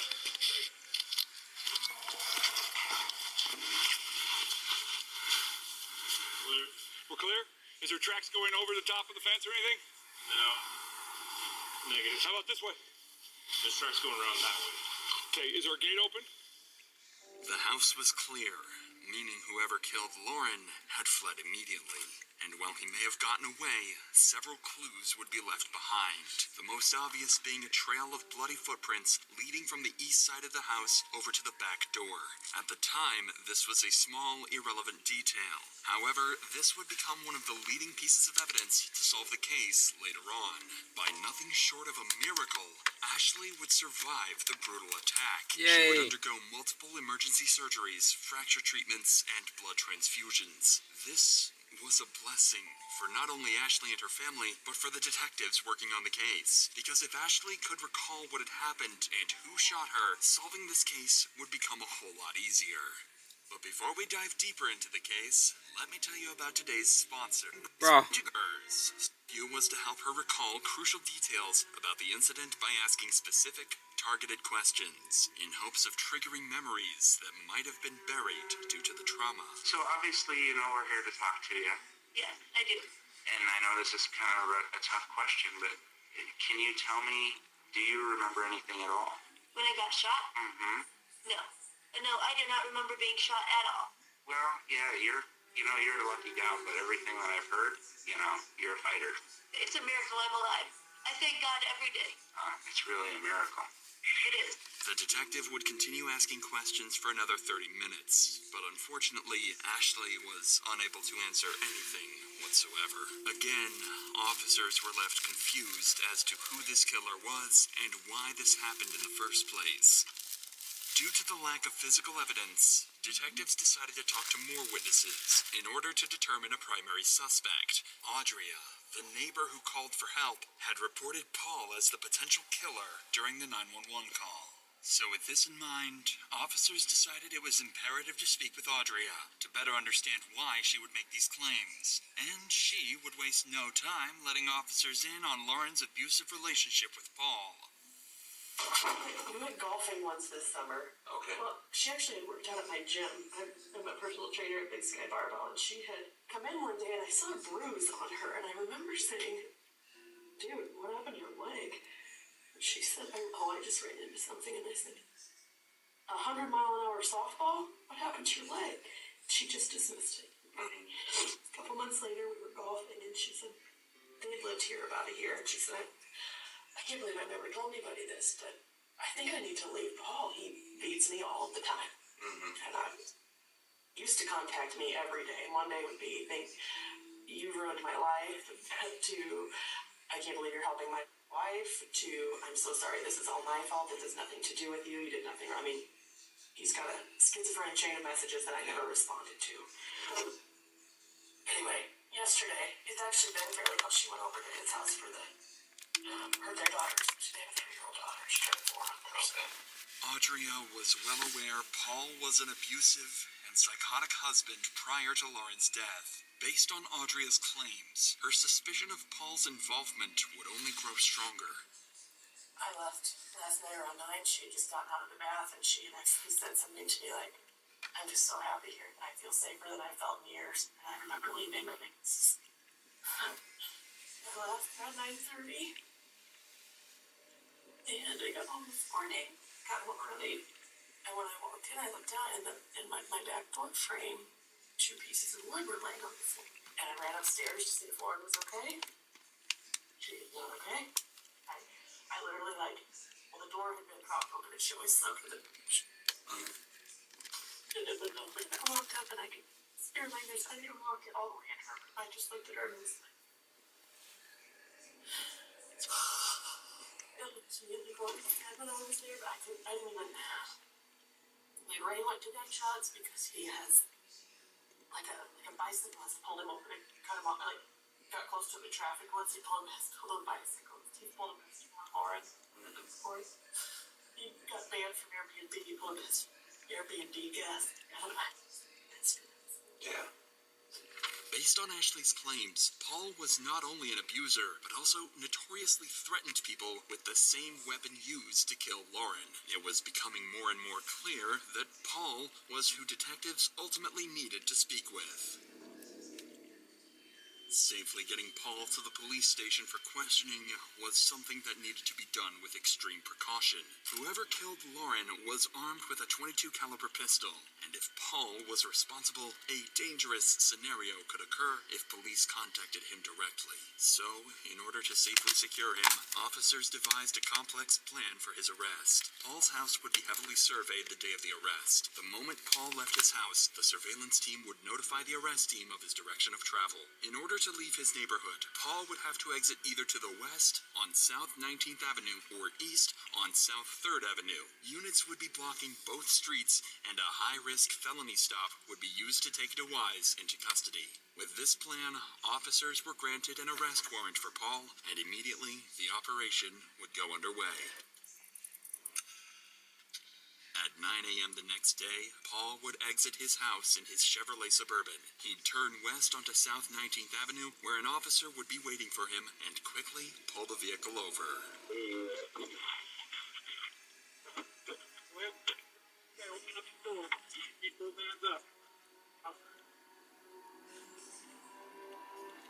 Go ahead and get out. Get out. Hands up. Hands up. Walk over here. Turn around. Look away from me. Walk backwards. Keep coming. Keep coming. Stop. Get on the ground. Get on the ground.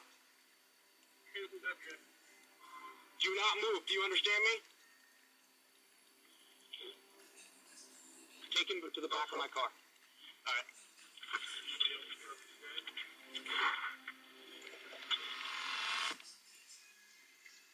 The plan had worked perfectly, and Paul was quickly brought to the Bozeman police station for his first formal interrogation. At this point, Paul knows exactly why he's here. His wife had been found murdered. He also knows that, logically, an innocent man wouldn't have that kind of information in the first place. What makes this interrogation particularly interesting is that, despite knowing this, Paul subconsciously steers the conversation towards his wife. Hi, Paul. My name's Justin. I'm with the Belgrade Police Department. Okay. Remember, at this point, there has been no mention of Lauren whatsoever. What do you do for work? I'm a stay-at-home dad for quite a while. The hardest job there is. Had a couple of accidents, and we ended up switching roles and staying home. Yeah. Yeah, we're going through a transition right now, though, so. Is that right? Yeah. What kind of transition? We're separated. Oh. Yeah. And in fact, she was supposed to get a baby today. So it's been tough. I hurt my knee back in June, and we had a lot of problems since then, and I had surgery in August, and it caused a lot of problems. The detectives still haven't mentioned Lauren. I've had much injuries in the last few years, and she's pissed off at me about that. Was it work related? What did you do before you stayed at home? Well, I was a school teacher for 15 He's gonna years outside confess Florida, without Montana. even them Here? mentioning. No, in school, Florida. Oh, really? So I have a biology degree. Yeah, that's how my wife and I met. Oh, really? Yeah, we both taught next door to each other. Yeah. She liked my coffee. Once again, Paul brings up his wife unprompted. Well, Yeah. this is interesting. It's not enough to serve as evidence, so the detectives decide it's time to apply more pressure. So, the reason that I wanted to talk to you is there were some issues that happened over at Lauren's house this morning, and I just kind of wanted to touch base with you to see if you were over there at all, if kind of where you were. Yo, this is getting good.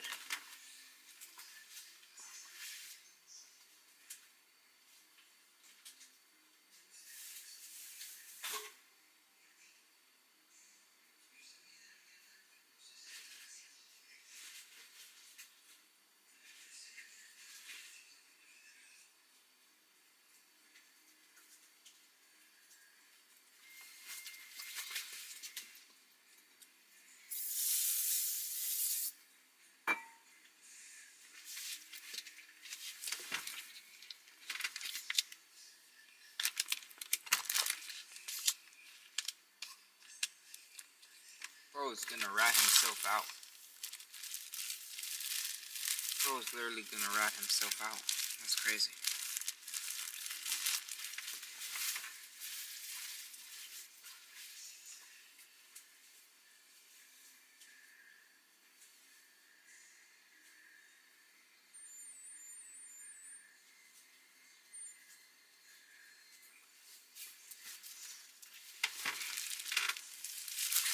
Damn.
This morning, that kind of thing.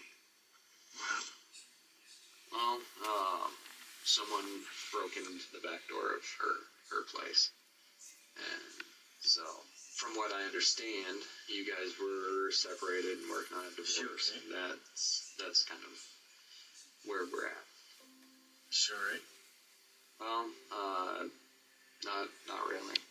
She isn't. Well, the person that came in ended up shooting her. So. She's dead? Yeah. So. Oh my God.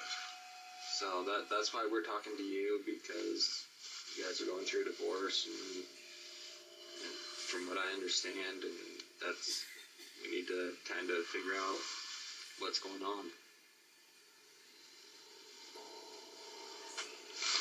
This is news to me. I don't know anything about it.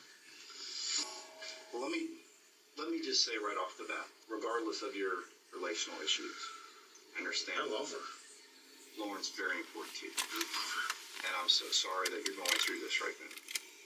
This place. If, let's say, for... You think I did? I didn't do it. We gotta look at the big picture. Say you did it. Never do anything. I'm asking you to give us any information that you can about anything, whether it was you or not. It's hard to tell whether Paul is genuinely anxious over his wife's passing, or if he's simply putting on a convincing act, panicking, not over grief, but over the realization that the detectives are closing in on him. Notably, Paul would quickly regain his composure and instead redirects the conversation towards Lauren, quickly painting himself as a victim of her actions. My hands are tingling. I've been having panic problems. I never had it before. Never. I didn't know what a real panic attack was like. Just since you got here? No, since we started going through this crap. You know, it started in like July. She's going through like a midlife crisis, and you know, she's staying gone. She's coming home late and drunk. I caught her cheating. Yeah. 2 days in a row with 2 different people in the car. You know, and the second time I asked her to leave. While Paul may think that painting her in a bad light is a smart move, in reality, it only establishes that he had a strong motive for revenge. At this point, the detectives decide it's time to start constructing a timeline, hoping to pin Paul to a version of events they can systematically dismantle. So, is there anything you can think of? Anything that would help us at all? I can't think right now. Let's just start with a basic timeline. So start with, let's say, what you do during a normal day. Yesterday was Saturday, right? Right. So when you woke up, were your other kids already awake? No. Are they all 3 still asleep? Or you said Jennifer woke me up. Okay, but the teenagers were in bed? Mm-hmm. That's what teenagers do? Yeah. Yeah. That's about it. Nothing exciting. I mean, I was just in my chair all day. Okay, so you didn't, I think I'm going to Walmart or go out to eat or anything like that? No trips outside? Didn't go anywhere. The detective asks this question because they have CCTV footage placing Paul at a gas station at 12:34 a.m. By outright denying that he left his home, it's clear that Paul is lying. However, when detectives ask the question minutes later, Paul realizes they might be setting up a trap and changes his story. So if I'm understanding correctly, you didn't leave your house pretty much at all yesterday? Not last night? Certainly not after dinner? What time do you think you went to bed?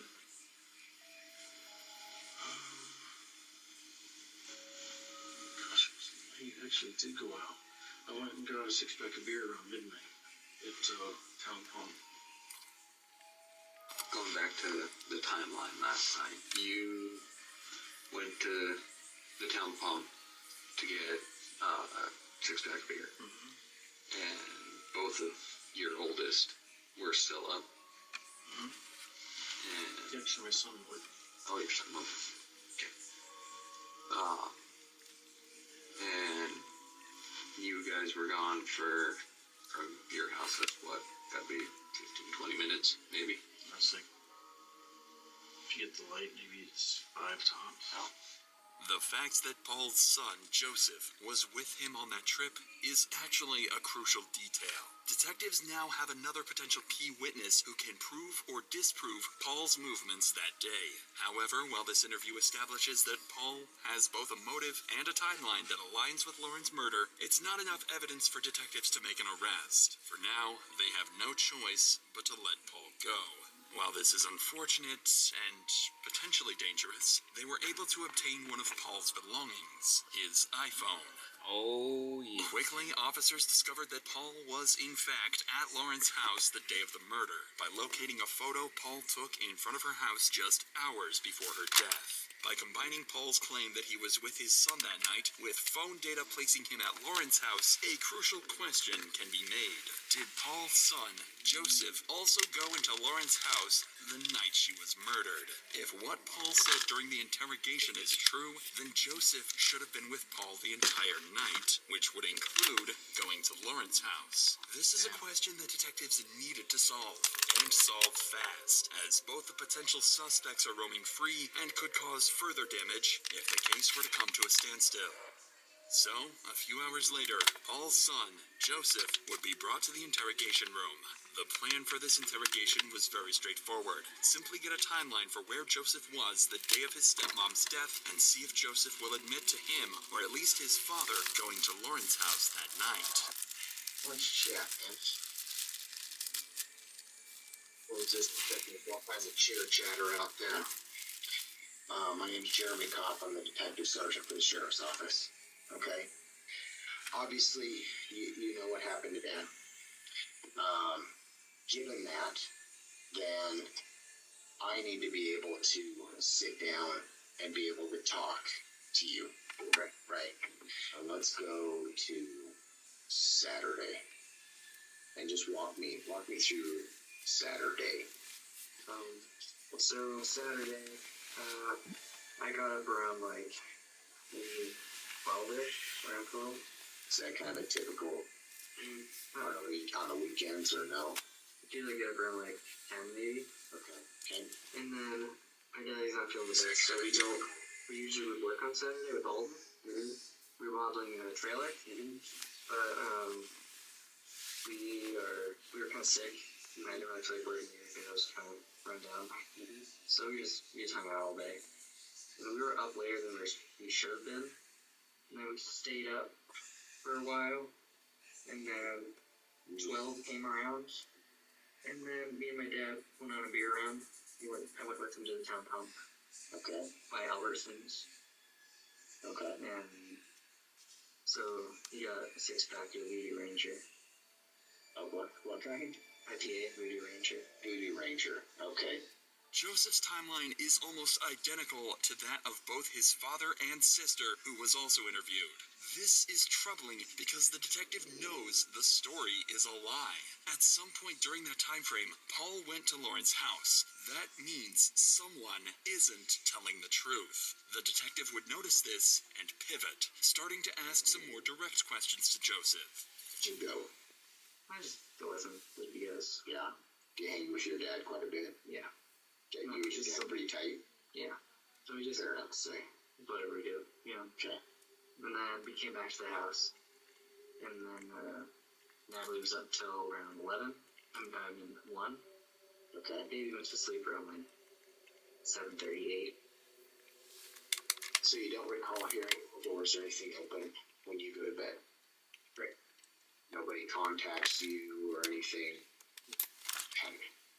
Despite the detective's tries, Joseph doesn't seem to budge on his story. Additionally, the suspicion that he could have been implicated in Lauren's murder at this point is fairly long-winded, so the detective decides it's best to not confront Joseph any further until more factual evidence can prove he's lying. Luckily, that evidence wouldn't take long to present itself.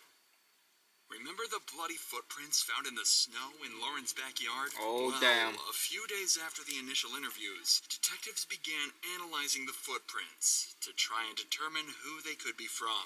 Immediately, detectives noticed there were 2 shoe prints in the snow, one noticeably larger than the other, meaning 2 people were implicated in Lauren's murder. Damn. One with bigger feet and one with smaller. When the prints were further analyzed, they were confirmed to be from 2 different shoe models, the Walmart Interceptor boots and the Merrill Reflex. And if we take a look at photos of Joseph taken from Paul's phone, we can see that Joseph would commonly wear the Walmart Interceptor boots. Damn. Additionally, if we look at the CCTV from the Town Pump gas station, we can see that Paul was wearing the Merrill reflex. Damn. Paul had undoubtedly killed Lauren, and Joseph had come along with him. Detectives realized that Joseph was the key to all of this. He had been there with his father when Lauren was killed, and now they were certain of it. In his last interview, Joseph had stuck to the same timeline as his father, a timeline that investigators could now prove was a complete lie. With this leverage, detectives believed that with the right amount of pressure, they could break Joseph and force him to confess everything.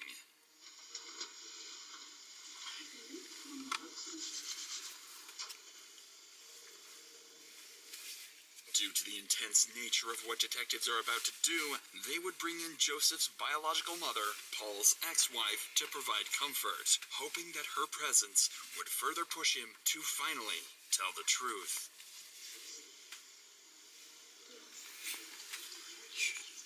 The techniques, the strategies.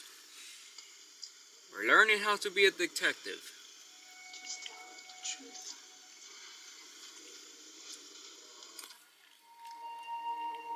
So, Joe, yesterday, you and I kind of talked about what everybody had done on Saturday. Well, they got us out. English. And Dad and Baby and Natalie were already up. And there was in the living room. Dad was in his chair. He was on the couch. Baby, she's just whatever she is.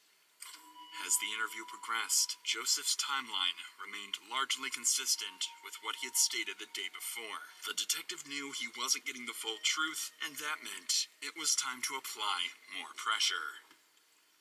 That's pretty accurate to what you told me yesterday. And I was hoping that today you and I could break through that and we could talk about what actually happened. Because if I can't get you to be honest with me, I can't help you. But I'm not willing to give up on you. I think that we can get through it. I can see the weight on you. And the only way I can help Talking is slow. if you and I are honest with each other. Joe, I can't help. I can't do anything if you and I aren't honest with each other. Talking real slow. Okay. To get him to confess. Please. Joe. It seems to be working. Slowly, Joseph's defenses are starting to crumble. At this point, all the detective can do is sit with him as the reality of the situation closes in. Your dad took you.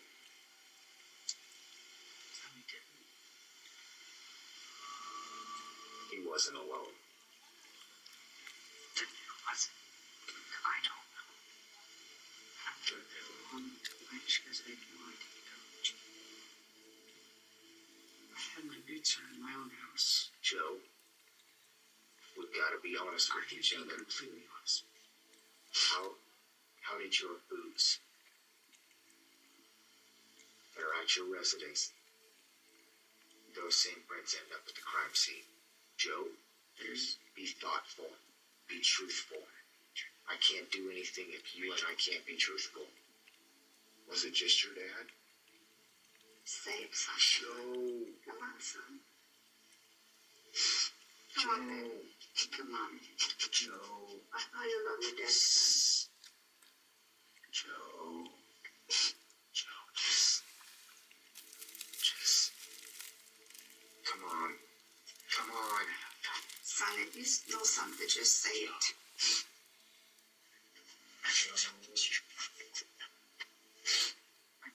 When did he leave? Did he leave you? Did he make you go? Is that why? Did you go to... It was before the beer? I meant to the beer?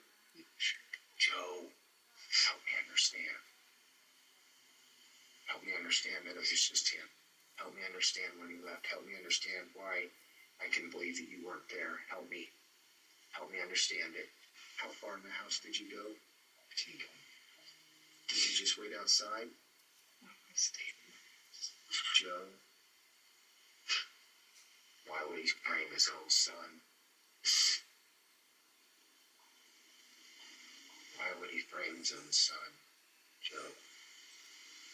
Now, please, not there. Help me. Help me. Help me tell the story. Was it you or him? Tell me. Was it?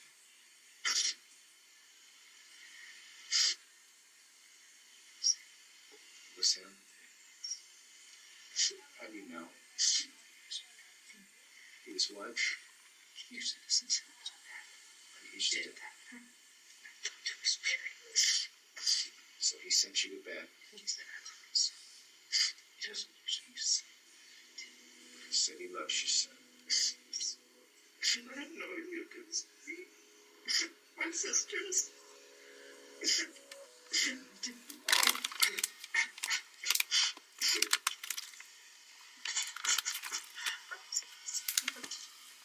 The pressure had broken Joseph. After relentless questioning, he had finally come clean about what transpired mere days earlier. Months later, when the detective recounted this moment with Joseph, he would burst into tears, overcome by the weight of the situation. I just love you right now. Like, so just soothe your son and mom.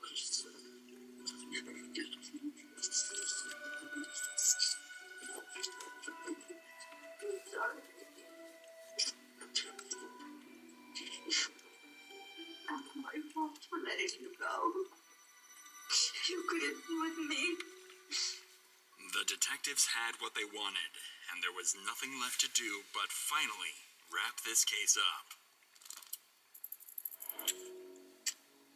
Paul's trial would be a long and drawn-out process, stretching over 2 years after his arrest. Damn. During this time, he remained in the Gallatin County Detention Center, where he quickly became a problem inmate. On February 7th, roughly 1 month after his arrest, tensions escalated when Paul called out another inmate, Buckley, accusing him of being a liar. Buckley responded with a warning.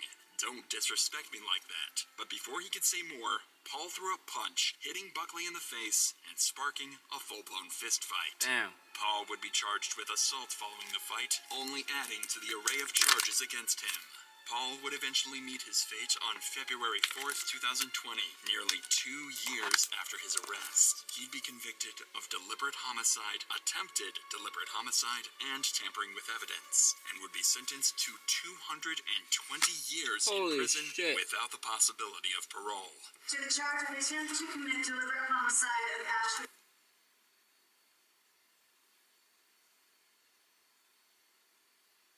That's insane.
did I leave off? I watched that one. Right here. Dream. Everything's gonna be okay. Facial features and horrendous screams for help was always something I couldn't forget. Seen this one.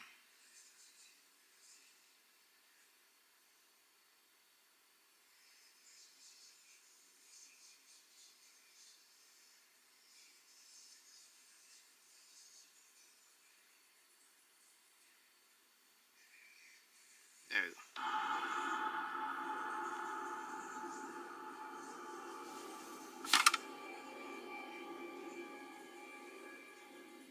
Why is it doing it like that? I hate Christmas. I hate it with the most malice intentions ever. As a matter of fact, the thought of Christmas makes my skin crawl. I wasn't like this before. I used to cherish the holiday tradition, but all of that's changed now. It all started a couple years back when I was 26 years old. It was the holiday.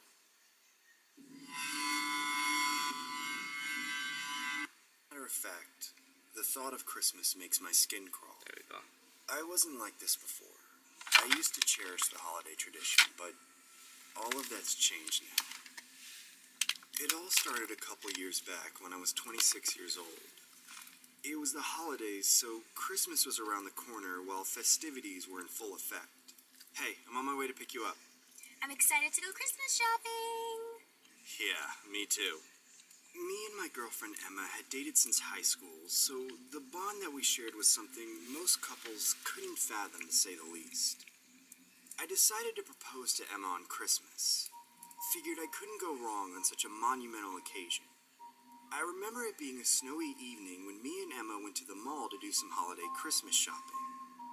The mall was bombarded with more shoppers than usual as there was a holiday sale going on in almost every store. I remember being in need of a festive outfit for my parents' upcoming Christmas party as my wardrobe lacked the attire. I decided to check out the clothing store Forever 21 as I could see they had a wide variety of selection from first glance. I picked out an array of various Christmas sweaters and headed to the fitting room while my girlfriend waited outside for me. Oh yeah, fits way better than my dad's lame hand-me-downs. Hey babe, how does this look? I noticed my girlfriend Emma wasn't there. I figured she must have gone back into the store to look at more clothes. As I left the changing room, I noticed from the corner of my eye that Emma was outside the store waiting in a huge line for something. I ended up purchasing one of the sweaters and began to approach Emma. Hey babe, why'd you leave me hanging in the fitting room? I wanted to line up and take a picture with him.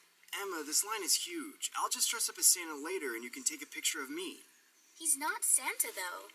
I looked towards the direction of where the lineup began and realized that there were two separate lineups. One lineup was for a professionally taken photo with the mall Santa. The other lineup was for a picture with a man dressed as the Grinch. We were unfortunately in the lineup for the Grinch as Emma was a pretty big fan of the character. I personally found the whole ordeal bizarre considering he didn't have any professional setup like how the mall Santa had. No platform, no chair, no professional photographer, no elf services, just him and the bench he sat on. I assumed he was one of those street performers that just dressed up for donations, except there was no tip jar or anything that would allow guests to donate in. Emma, this guy looks kind of sus. Yeah. Can we just leave? Please just relax, Henry. It'll only take a couple of minutes.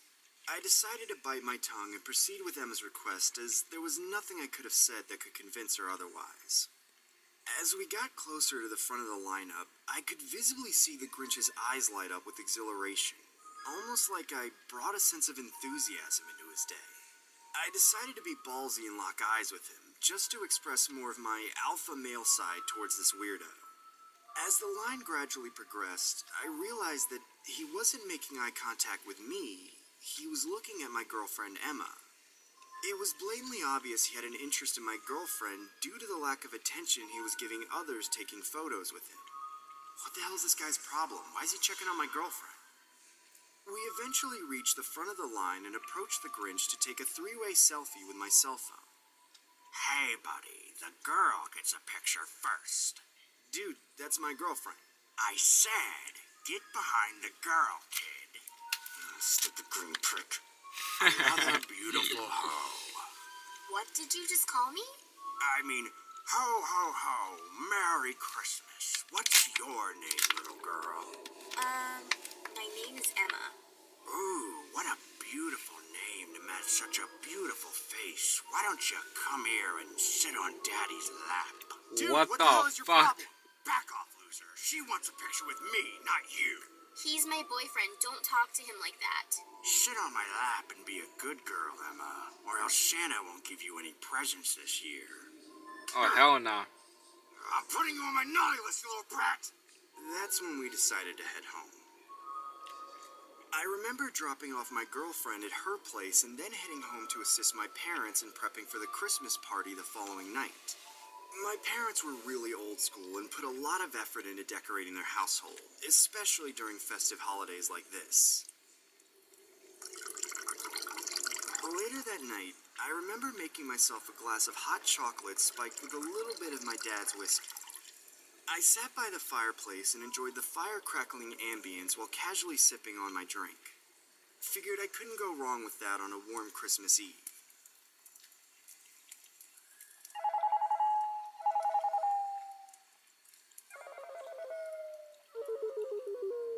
Drugged. I remember hearing my cell phone ringing throughout the night. I recall being so intoxicated I couldn't see nor hear anything distinctively. Everything was blurry. It felt virtually impossible to move any fiber of my body, almost like I was stuck in a subconscious state of sleep paralysis. Been there I began before. to close my eyes and doze off again.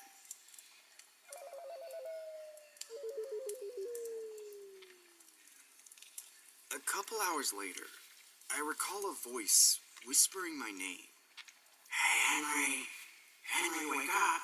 Hello, wake up, little drunk. It's me, Santa. I could vaguely see the outline of a man that looked like a Santa figure standing in front of me. Bear in mind, I was still in a groggy and incoherent state of mind, so making out the gentleman's minuscule facial features was almost an impossible endeavor to comprehend. Hey, Henry, I brought you a Christmas present. Dad, is that you? Henry, listen, I want you to open up this Christmas gift first when you wake up. Do you understand me? Sir, I'm going to leave it right here in the middle of the Christmas tree, okay? Okay. Anyways, Merry Christmas, Henry. Merry Christmas, Dad. Shh, time to go to sleep again, Henry. A couple hours later, I get awoken by the light from the living room window illuminating on my face. I realized I had blacked out due to the spiked concoction I had whipped up the previous night. I checked my cell phone and realized that I had about 10 missed calls and over 100 missed texts from Holy Emma. fuck. I opened the text messages, only to see the text reading, Hey, is that you? Are you inside my place? This isn't funny, Henry. and so on and so forth. What I found more disturbing was the last batch of messages which read, I knew you were going to propose all along. Merry Christmas, Henry. It just kept repeating, over and over again. I began calling Emma's cell phone and only got her voicemail. That's when I closed my eyes and began recollecting the imagery of what transpired last night. I could vaguely recall someone dressed as Santa and leaving a present underneath the Christmas tree. That's when I noticed a box that looked out of place from the rest of the presents. I took the box and opened it, only to discover a severed hand. The hand had a message on it which read, Marry me.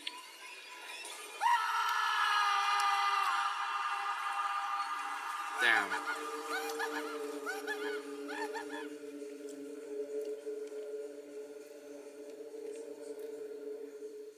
This is one of the most disturbing things that I have ever encountered growing up.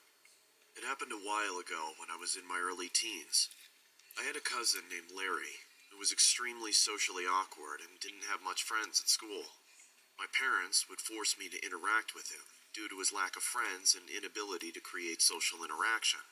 This was quite understandable, as Larry's mother died from a freak accident at work a couple years back. She was allegedly killed in an incident where a forklift driver was backing up and had completely crushed her without hearing or seeing anything due to the loud music he was blasting through his earphones.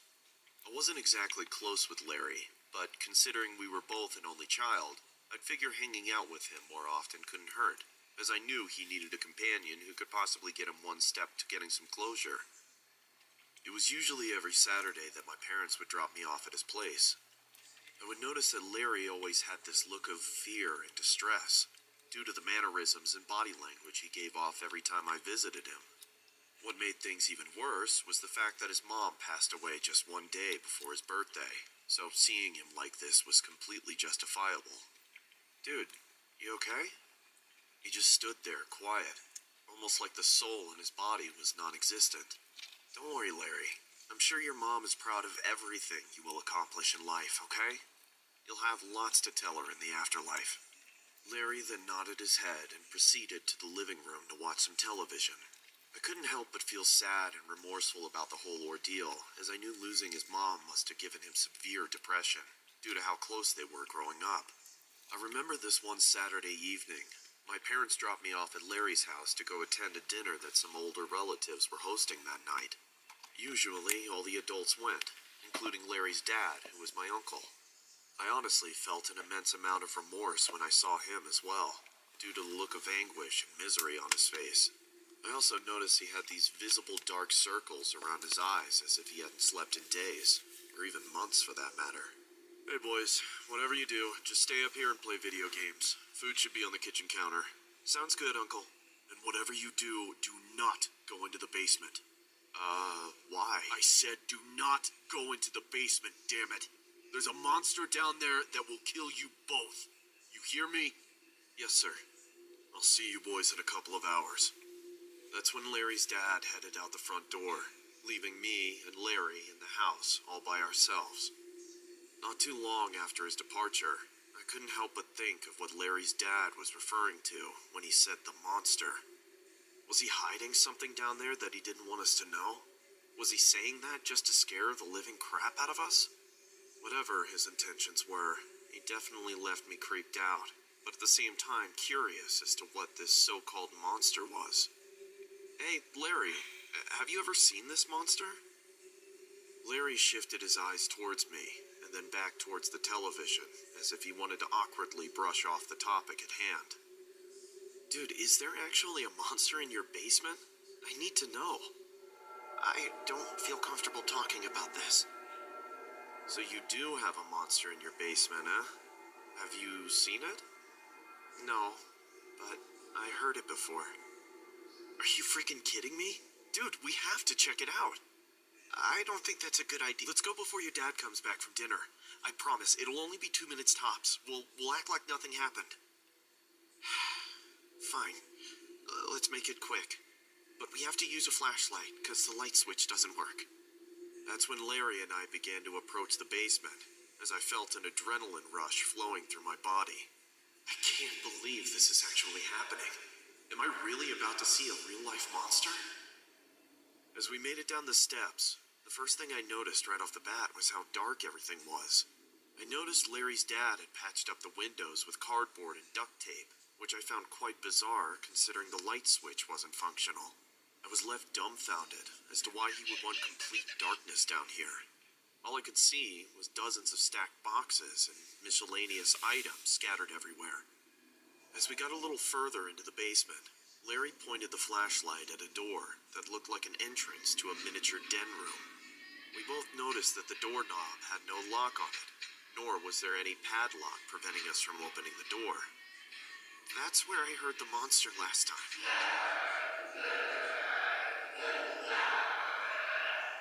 What the hell is that? It's the monster.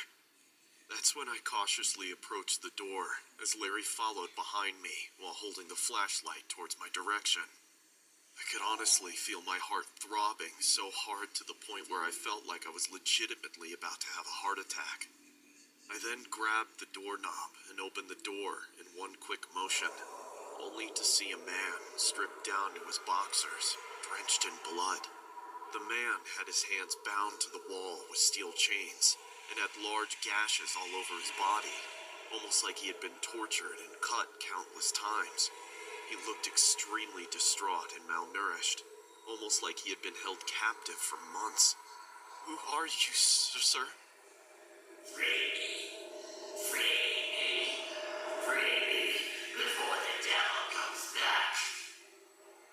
I could vaguely make out what he was saying, as the man's teeth had decayed and deteriorated from the gums on his mouth. Me and Larry both stood there, our jaws dropped in awe and disbelief. What the hell are you two doing down here? He's the devil! He's the devil! Free me! I'm sorry, Dad, we didn't mean to disobey. Close the door right now and get the hell upstairs before I beat the crap out of you two! That's when me and Larry quickly made our way upstairs and into the living room. We sat on the couch and continued watching television while Larry's dad approached us and said, I don't want none of you little brats to say a damn thing to anyone about that monster downstairs. You got it? Yes, sir. Yes, sir. Definitely. Any of you say anything, and I swear to God, I will lock you in that room with that monster. It's been a couple of years since that bizarre incident had occurred. I now have a family, and I'm a full-time insurance broker. I haven't communicated or visited Larry since, and quite frankly, I don't think I ever will. I haven't told my parents about the situation due to the fear that Larry's dad instilled in me. As a matter of fact, I don't even think they talked to him either, as Larry's dad has completely shunned our entire family and relatives away. I speculate that the man I saw that night had something to do with the death of Larry's mom. As I write this to share with the internet, I still ponder if that man is still locked in Larry's basement after all these years. Or should I say, a monster.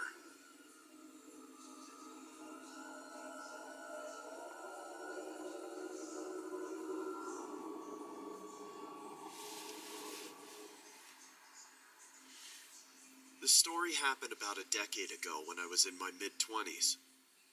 I lived alone in a quiet residential area, just outside the city of where the club district was. Moving out of my parents' house and becoming independent forced me to live a more mature lifestyle, as adulthood settled in at a fairly young age.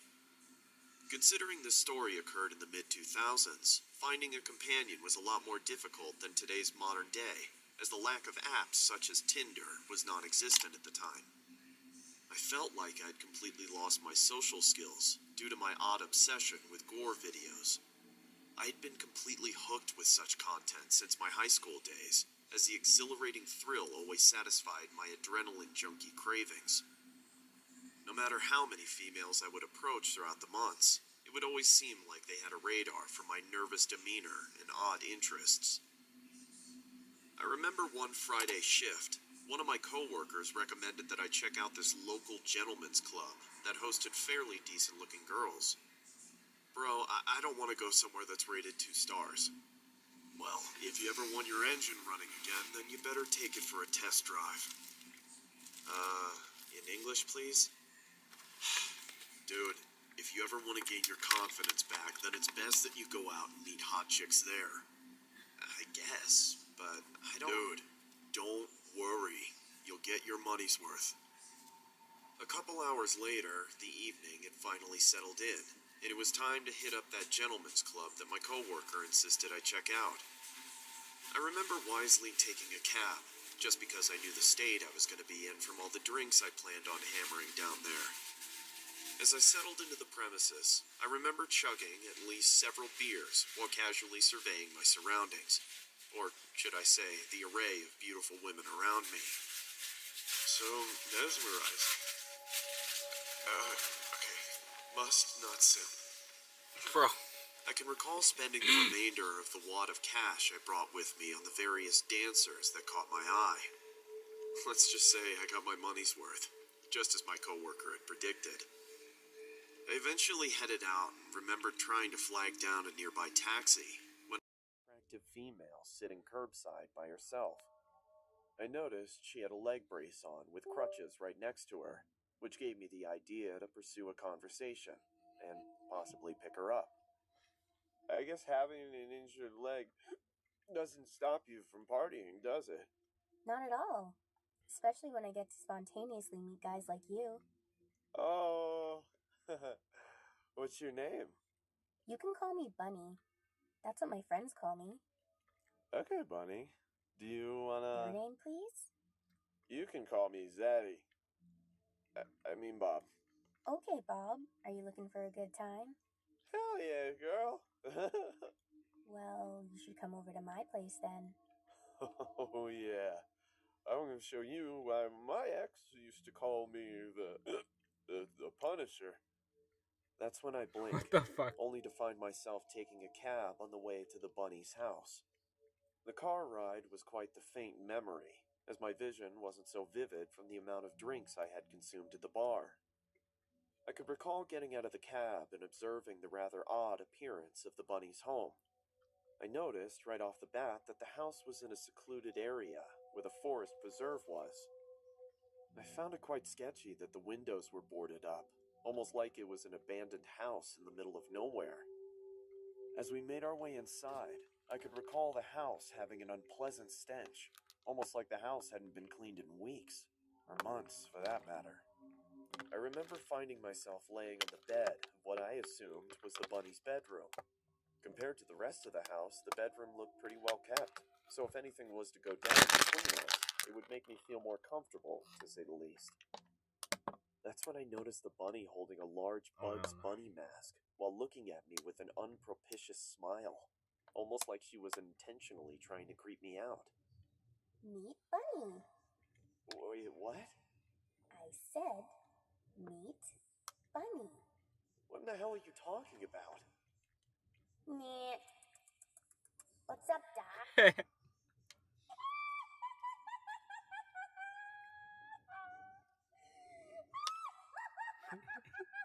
You're starting to creep me out.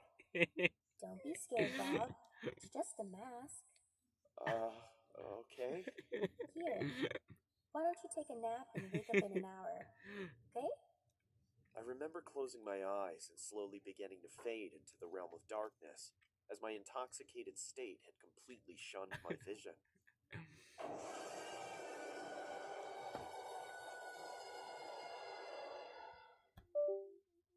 This is when the story gets a little more disturbing.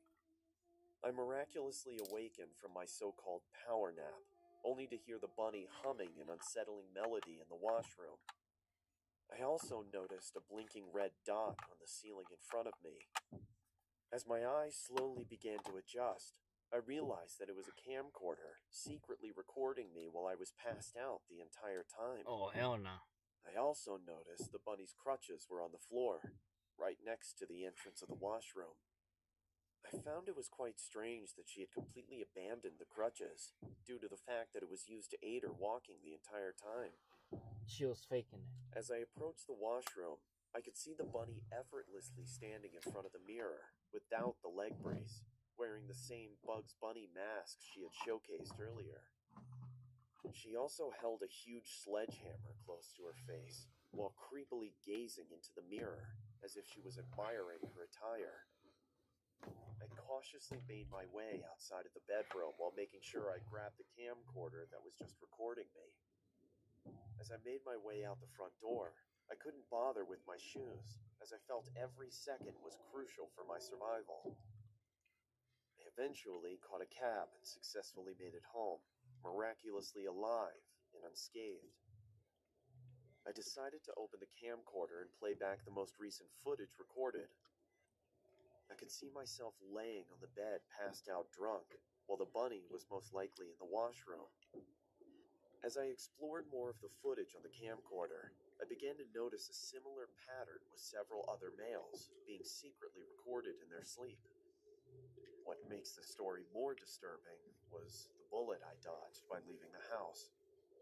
I remember seeing the bunny approach each male in a similar fashion, while holding the same sledgehammer and wearing the same Bugs Bunny mask I had seen her wear in our encounter. What she did next to these men was something that made me no longer interested in gore videos, as I wouldn't wish this upon my worst enemy.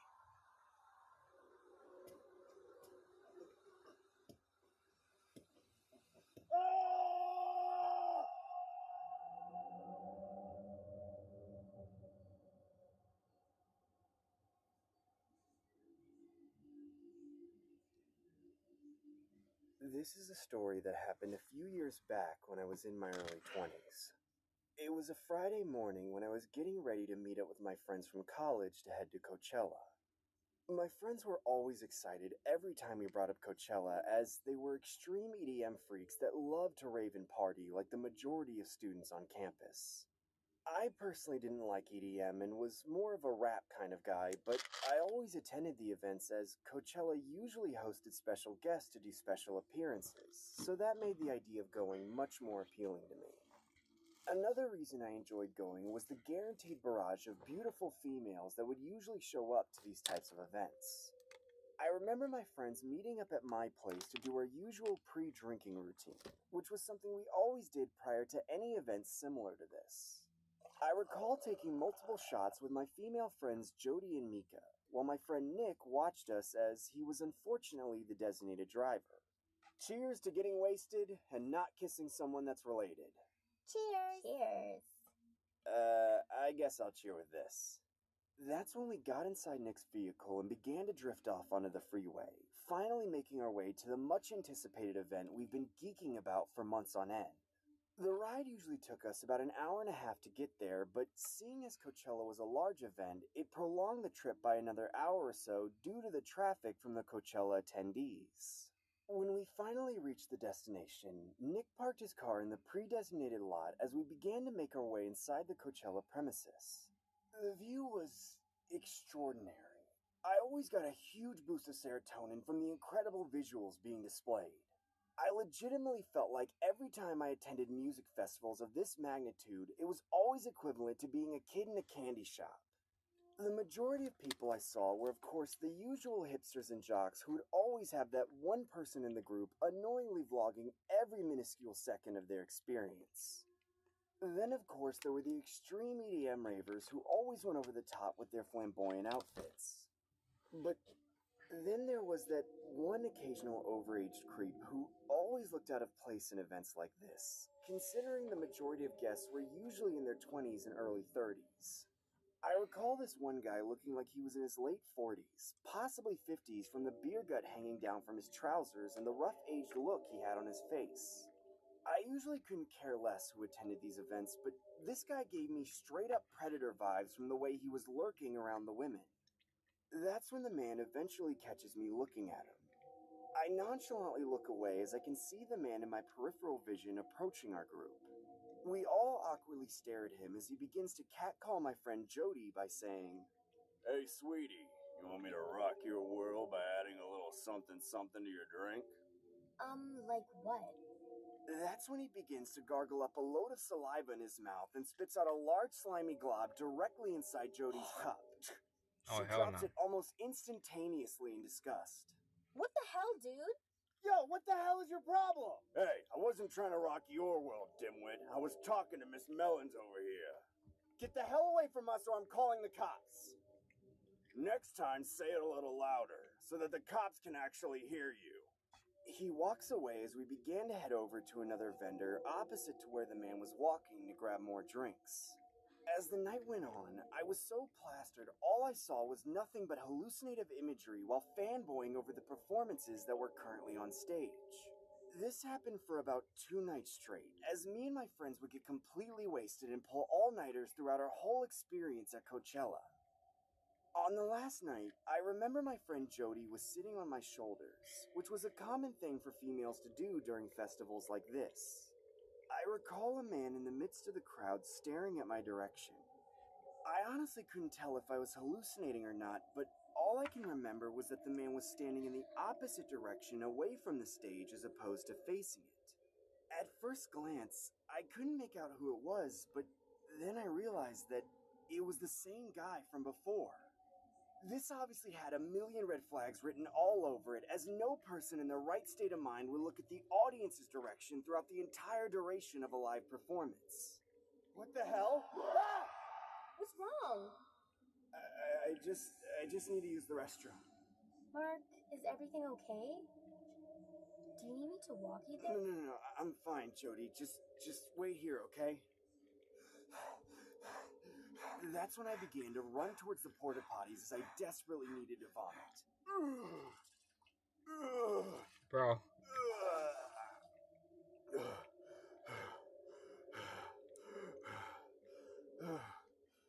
Jesus Christ.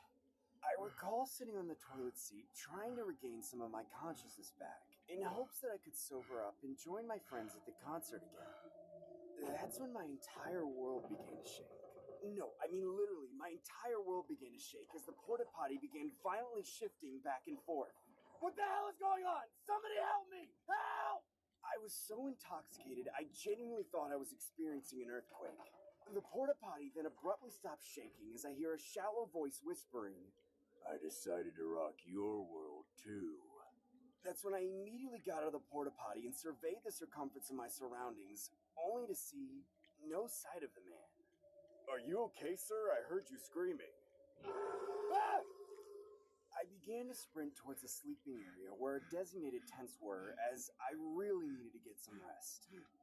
I then got inside my tent and curled up in my sleeping bag, in hopes that I would sleep off my intoxicated state. I made sure to update my friends by sending a quick text in the group chat, just so they knew my whereabouts as I began to drift off. Oh fuck. Hold up. I'll be back.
About 5 minutes later, I recall my friend Jody approaching the outside of my tent saying, Hey babe, is everything okay? I told her, yeah, I think I am. I want to give you a kiss. Okay. Here, pass me your phone. I want to remember this moment forever. Stop. Stop. Kiss me. Kiss me. Kiss me. Mark. Kiss me. Come on. Kiss me. Come on. Kiss me. Kiss me. Kiss me. That's when I opened my eyes, only to be awoken by my friends. The festival had unfortunately came to an end, and it was time to make our departure home. I remember sobering up on the ride home while praising my friend Jody by saying, "Hey Jody, I just want to thank you for consoling me in the tent. It means a lot." Anytime. But when did I console you? Jody, you kissed me in the tent, remember? Ooh, didn't know you guys were a thing. Mark, I don't know what you're talking about. That's when I pulled out my phone as I remembered Jody taking a selfie of us kissing. But what I saw on my phone literally made me sick to my stomach. There were about a dozen selfies of me and that man laying next to me in the tent while I was passed out drunk.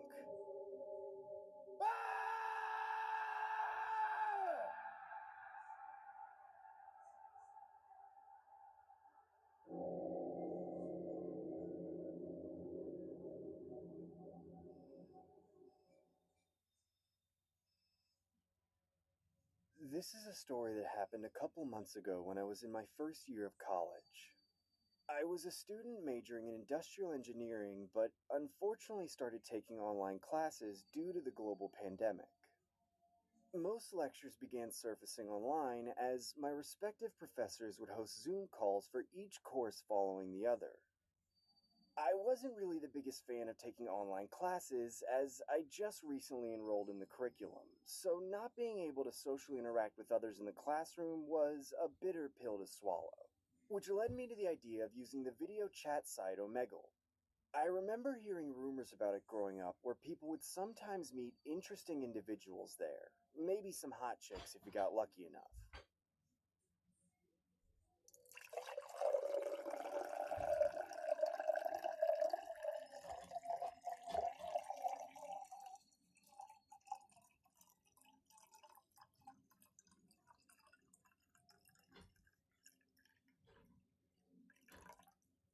Thought I'd give it a try one Friday evening.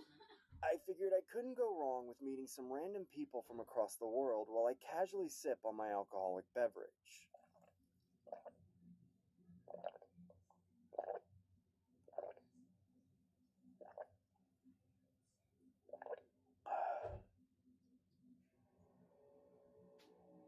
Come on, where the girls at? I want to see some. Hey there, what's your name, kid? I'm Tommy. What's yours? You can call me Creep. Nope. Hey, do you like long walks to the fridge? Not with you. That's when I came across a man with his face painted as a clown, replicating Joaquin Phoenix from the Joker movie that premiered a couple months earlier. Hey dude, big fan of the Joker, aren't you? He just sat there in silence while looking directly at the webcam with his gaunt eyes and formidable smile, almost like he was intrigued by my company. Hello? Do you talk? Again, he just sat there not saying anything. I was convinced his mic was turned off as I couldn't hear any background ambient noise that I would usually hear when a stranger appears on the screen. I decided to type, "I don't think your mic is on, dude." That's when he began typing in the chat box himself saying, "All I have are negative thoughts looming inside my head." I playfully respond with, "Why so serious? Laugh out loud?" Pick a card, any card, by saying the word stop. He then raises a deck of cards towards the screen and begins springing the cards from one hand to the other while I shout, "Stop," midway through the deck. The Joker then raises my selected card, the 7 of Diamonds, towards the screen. He then inserts the card back inside the deck, all while having his head turned in a different direction. "Okay, Mr. Joker, gonna guess my card now?" He then typed, If you want me to unmute my mic and reveal your card, you have to beat me in a blinking contest. I typed, okay, sure, I guess. The Joker then turns on his mic as I hear the sudden ambient noise come out of nowhere. He then puts his face closer to the webcam with his eyes closed and begins gesturing the numbers 1, 2, and opening his eyes on the count of 3. I began to reciprocate by gluing my eyes to the screen in hopes that any lag from the video chat would mask any blink I would inevitably make. That's when the Joker began to disturbingly grin at the camera with an over-exaggerated smile, almost like he had a weird ability to abnormally stretch his face. I begin to awkwardly smile back as my silly way of expressing a friendly gesture.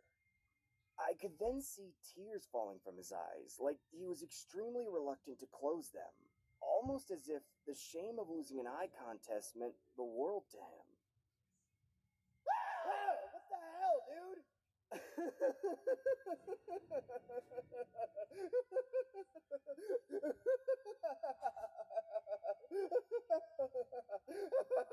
I shouted, "Dude, you cheated!"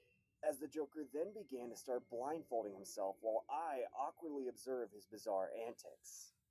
He then adjusts the webcam while placing one of his palms face down on the computer table, then begins to raise a large kitchen blade in the air with the other hand. "Dude, what the hell are you doing?" He then starts stabbing in between the gaps of his fingers. "Dude, stop it! Are you insane?" That's when the Joker began to nonchalantly increase the speed of the stabbing motion while jabbing at the table flawlessly without any trace of a deadly mishap. It was terrifying, but at the same time exhilarating, as the Joker did this blindfolded at such a rapid speed that to the video chat it legitimately looked like a camera trick. I shouted, "Dude, how the hell did you do that?" as the Joker simultaneously zoomed his webcam closer to the table. He then begins to type, "Want to see that again, but this time in IMAX?" I typed, "Sure, I guess." He then responds with, "Let me mute my mic. That way you don't hear my screams of agony in the unfortunate event that I make a mistake." I was a little alarmed with the sudden disclaimer, but oddly enough decided to observe the rest of his stunt. I watched him place his trembling hand on the table. What he did next was one of the most disturbing things I've ever seen in my life. He began carving the tip of the blade into the surface of his palm. I screamed, "Dude, no, stop it! What the hell is wrong with you? Dude, stop! What the hell is wrong with you?" As his bloody hand began to tremble uncontrollably with blood spewing everywhere. "Stop it! Please, stop!"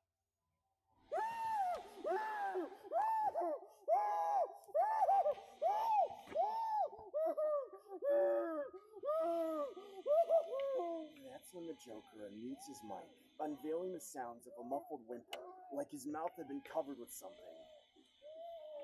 What I saw next single-handedly made me not want to ever go back on Omegle again.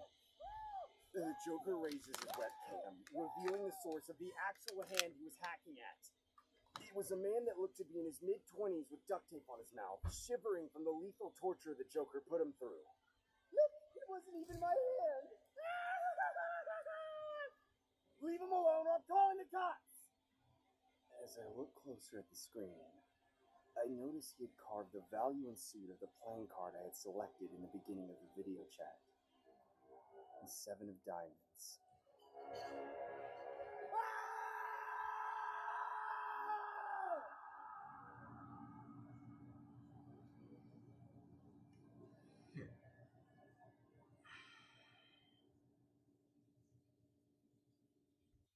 r/relationship advice subreddit. The title of his post spoke for itself. I'm having a hard time coping with my wife having cheated on me with our neighbor. The post itself was a long read, but I'll give you a quick summary here. Essentially, Jason began by saying that 1 year prior to posting, he caught his 29-year-old wife having an affair with their 51-year-old neighbor.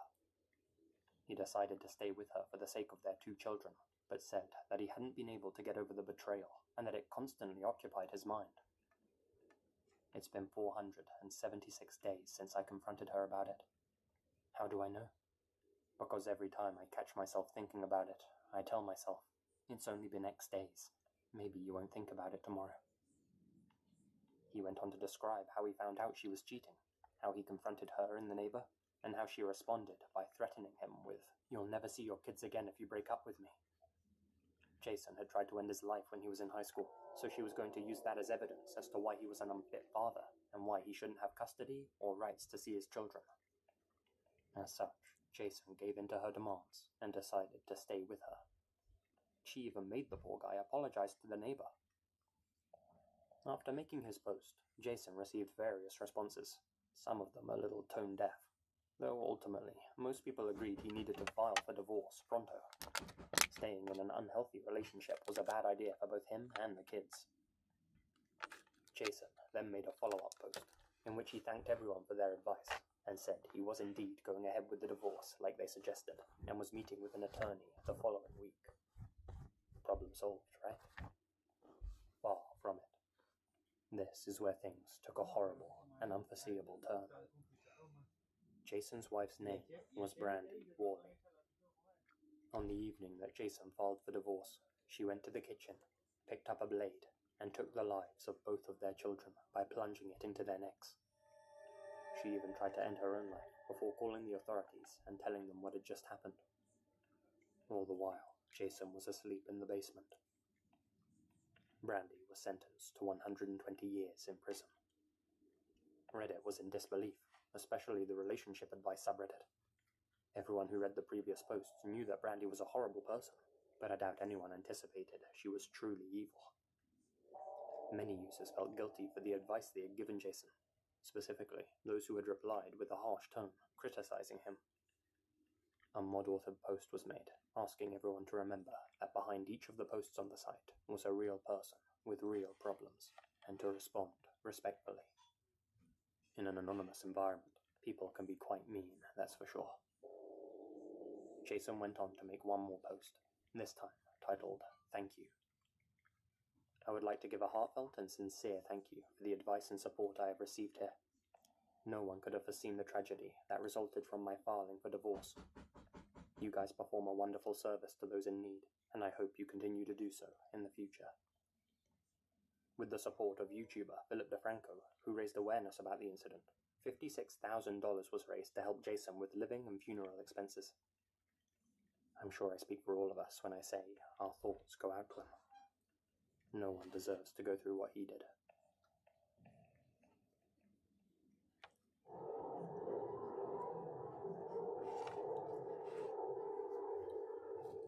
What a cycle.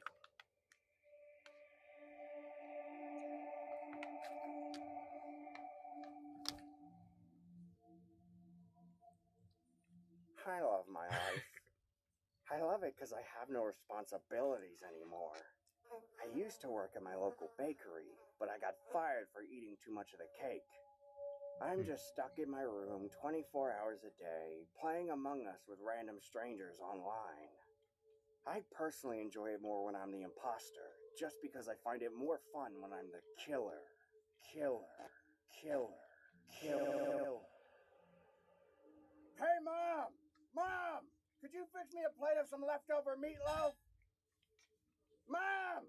I want some leftover meatloaf! Louis, shut up and get it yourself, you lazy lard. Michael, you shut up! Mom! Meatloaf! Get your own freaking meatloaf, sus boy. Or tell one of your stupid Among Us crewmates to make it a task since you're so damn lazy, triple chin.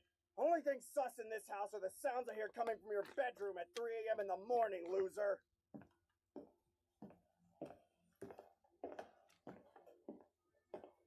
I dare you to say that to my face! Get the hell out of my room, Michael! Say it to my face, Louie. Yeah, that's what I thought, sus boy. Next time, tuck your chin underneath your shirt. It'll make it easier to see the screen.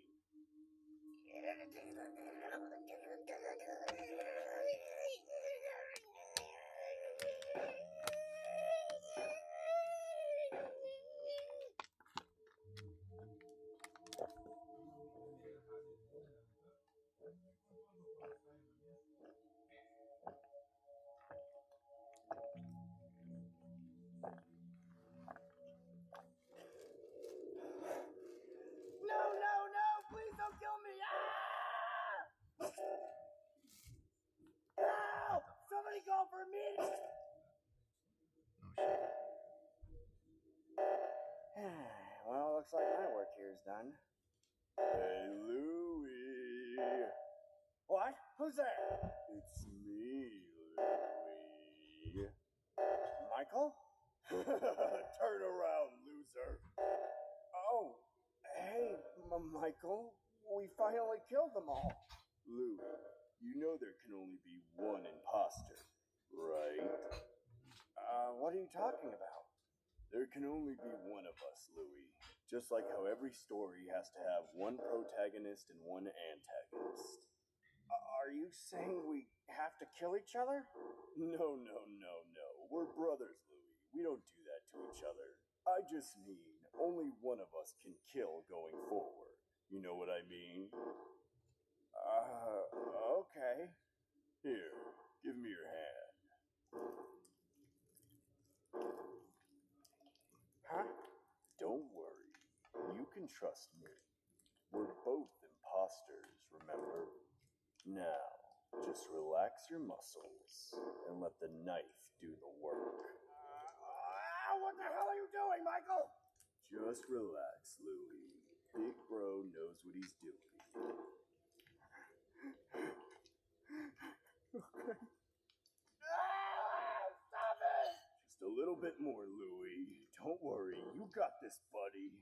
You're hurting me, dude. Please stop it! Don't worry, little bro. It'll be over soon.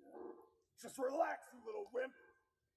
This has to be a dream, but it feels so real. Stop it! Stop it! Stop it! Stop it! Stop it, Louie! What the hell are you doing? Have you lost your damn mind?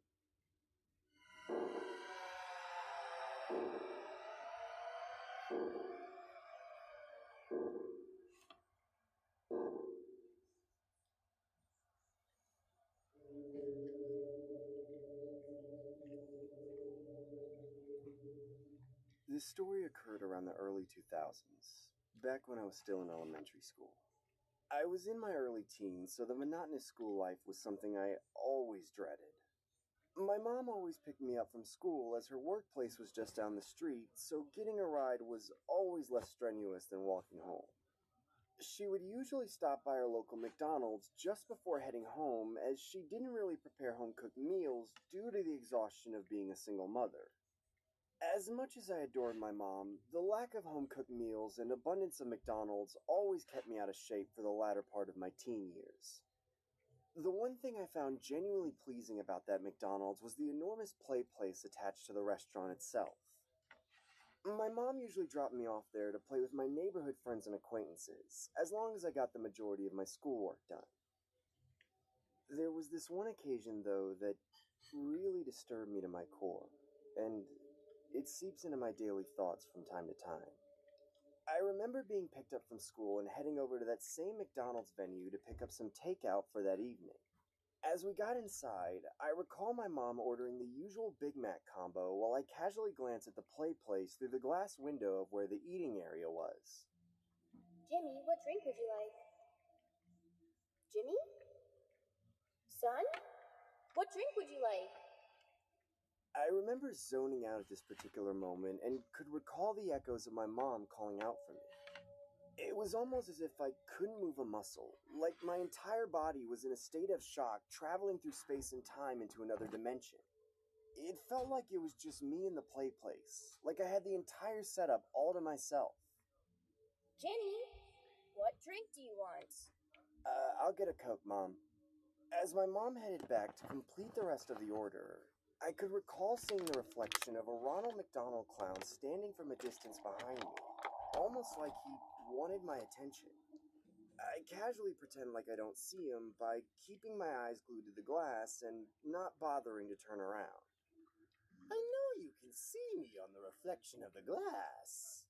That's when I casually turn towards the direction of the clown and say, can I help you, sir? Yes, my dear boy. Do you or your mother want to see what a pyromaniac can do with a little fire? We're just here to pick up a Big Mac, so no thanks. Maybe I can cook you a delicious giant Big Mac with my fire abilities so that you will never need to come to McDonald's again. Hey, leave us alone or I will call the cops. Go ahead and call them. I'll just teach my cellmates. Bye-bye, boy. Almost done.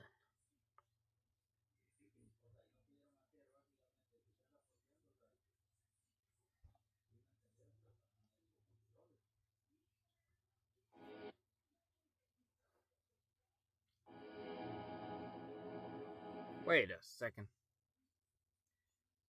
Do not react without my will without email use of it.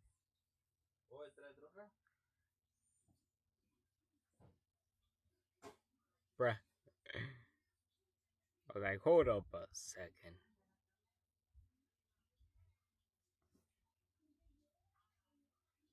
Oh, 3 years ago. And should be fine. I was in my early 20s and was unfortunately unemployed. The stress of not having a job while living with the obligation of having student loans, in addition to the monthly payments for my student housing, always weighed heavy on my shoulders. I was a student majoring within the medical field, so it was always inevitable that the majority of my time was delegated to schoolwork and applying for jobs online, as I was living off the funds I made from my last retail job. The quality of my life at this time was both extremely stressful and depressing, as I would literally live off eating crackers and cheap instant noodle packs. I would even go as far as to sleep hungry sometimes, just to save every last dollar possible to help pay for my rent and school funds. I remember staying up late one night, as I had a biology exam coming up within a few days. I could recall being overwhelmed from the monotonous material I was drilling into my head, when I heard a loud knock on my door. Sarah? Sarah, can you answer the door? It's Charlie. Hello? I know you're in there. I heard you watching TV 5 minutes ago. Yes? What do you want, Charlie? I need to talk to you. Can you please answer the door? Hey, Sarah. You know your rent is due, right? I'll get it to you by tomorrow. I've just been a little flustered with school. Don't worry. You can give it to me tomorrow. Thank you so much, Charlie. You're a To lifesaver. make it easier on you, I do take other forms of payment, you know. I'm good. I'll just pay you tomorrow. What's wrong, Sarah? I'm just trying to help a pretty little girl like you out. Don't you want my help? Don't worry. It'll only take 5 minutes tops. We'll act like nothing ever happened. Imagine not having to worry of paying a single bill again, Sarah, for just a measly 5 minutes of your time. Did I ever tell you that you look just as beautiful as my daughter? I said I'm good. You better pay me tomorrow, you little brat, or else you can get the hell out of my property. What the fuck? I've always had unsettling vibes from my landlord the day I moved in here, but unfortunately couldn't really do much, as the housing market for students around the area were either occupied or way over my budget. As busy as I was with school, I was always a social butterfly at heart, and had a pretty decent following on my social media. I unfortunately didn't make any money online, but I did have about a couple hundred fans in my DMs and comment section, asking if I had an OnlyFans. I, of course, didn't own one, as I was always hesitant in encountering weirdos within the online world. I really didn't want to run into the risk of being recognized by any school colleagues or relatives for that matter, considering the internet was a large place where anything could be shared or screen recorded nowadays. At the time that this occurred, I was extremely eager to make any form of income without having to deal with the hassle of working a regular job, which is why I ultimately decided to sign up for an OnlyFans account. I decided to take a couple of provocative selfies of myself while wearing some outfits that I thought would be appealing to the rather large male audience I had accumulated through my years on social media. I even went as far to take self-portraits of myself in bed, using a professional camera I had owned from a while ago. I remember uploading the catalog of images on my profile while promoting it on my Instagram story, just to see if there was going to be any first-time buyers willing to see the other side of me. I made sure to hide the stories from my close relatives, especially my mother, as I didn't want them knowing I wanted to explore the mature side of myself, and that I wasn't solely depending on making a living using OnlyFans. I can recall it not even being 5 minutes yet, when I noticed a notification on OnlyFans. I then refreshed my homepage, only to see that I got my first paid subscriber. If I had to be honest, I was quite thrilled at the notion that anyone would be interested in me, or should I say my looks. I remember the user then sending a message saying, "Hey beautiful, happy to be your first OnlyFans sub." I typed, Thank you. Let me know if you'd like to see more. The user then playfully requested for several provocative pictures of myself wearing lingerie. I felt a little uncomfortable hearing such a request, but I knew in the back of my head that this was going to take some getting used to, especially if I wanted to pursue a potential career on OnlyFans. Regardless of who this person was, I decided to take the requested pictures in front of a mirror using my cell phone. I then uploaded the images onto my laptop and charged the man a lump sum of $50 per photo. The man then responded, "I want to be your one and only customer forever." I obviously found this a bit alarming, but casually brushed it off by telling the user I was going to go study and that I was going to catch him later. I then made my way to the kitchen to make some instant noodles, while resuming the dreadful exam preparation I had procrastinated on since the beginning of the day. I remember studying for at least a good 2 hours straight before calling it a night. I then headed back to my bedroom, only to notice my laptop was still open and wanted to see if there was any further activity with my OnlyFans account. That's when I saw at least 100 unread messages coming from the same user that I had interacted with earlier. The messages varied from things like, "Where are you?" to, "Hello? I've been waiting for you for hours now," to really aggressive messages like, "Answer me, ho." This left me completely dumbfounded, as the user then seemed apologetic towards the end of the messages, as if he suffered from bipolar disorder. I honestly contemplated on blocking this guy, but as I scrolled through the messages, I noticed one of them offering to pay me $100 if I sent a video of myself crying on camera. I couldn't tell if this guy was joking or if it was some sort of sick f*** of his, but I decided to oblige as I really needed the money. I began to screen record a video of myself using my webcam and began to force myself to cry by thinking of sad things like the death of my grandmother or the divorce of my parents, and how my dad left my mom hanging to be a deadbeat dad. I eventually stopped the filming and sent the video to the user for a price tag of $100. About 5 seconds later, the user immediately sends another odd request, as if he disregarded my last video and was craving for more. The message read, "Can you stick your finger down your throat and vomit in a bucket? I'll pay you another $100. What the hell? What a freaking weirdo. This seemed extremely off-putting, but I felt as if I was obliged to do so, considering I was an extremely broke student and needed any kind of funds I could get my hands on. I decided to grab a large bowl from my kitchen cabinet while contemplating my conscious decision to do such a thing. As I sat in front of my laptop, I held the bowl with one hand and stuck my index finger down my throat with the other, while simultaneously trying to regurgitate the instant noodles I had just eaten. Bro. I then sent the user the video with a price tag of $100. Again, the user instantly replies in a matter of seconds with another odd request. His message read, "Cut a handful of your hair off using a knife, and I'll pay you $200. I felt pretty hesitant at first, but as I digested the odd request, I thought it would be an easy $200, considering how I always wanted to get a haircut anyway. I responded with a stern, "Sure, BRB," as I went into the kitchen to grab a knife from one of the kitchen drawers. As I stared into the reflection of the blade, I began second-guessing myself, as the thought of sadistically tearing my hair off with a blade seemed very inhumane. I unfortunately allowed my stupidity to completely overcloud my judgment, as I ended up biting on a piece of cloth while raising my hair with one hand, and then slowly cutting it off with the knife on my other hand. I remember trying my best not to make too much noise from my repugnant decisions, as the sheer distress from the back and forth carving of my hair left my scalp throbbing in an excruciating manner. I then shouted, There's your stupid video, you sick freak. You happy now? Huh? Huh? as I gestured a hand of my detached hair.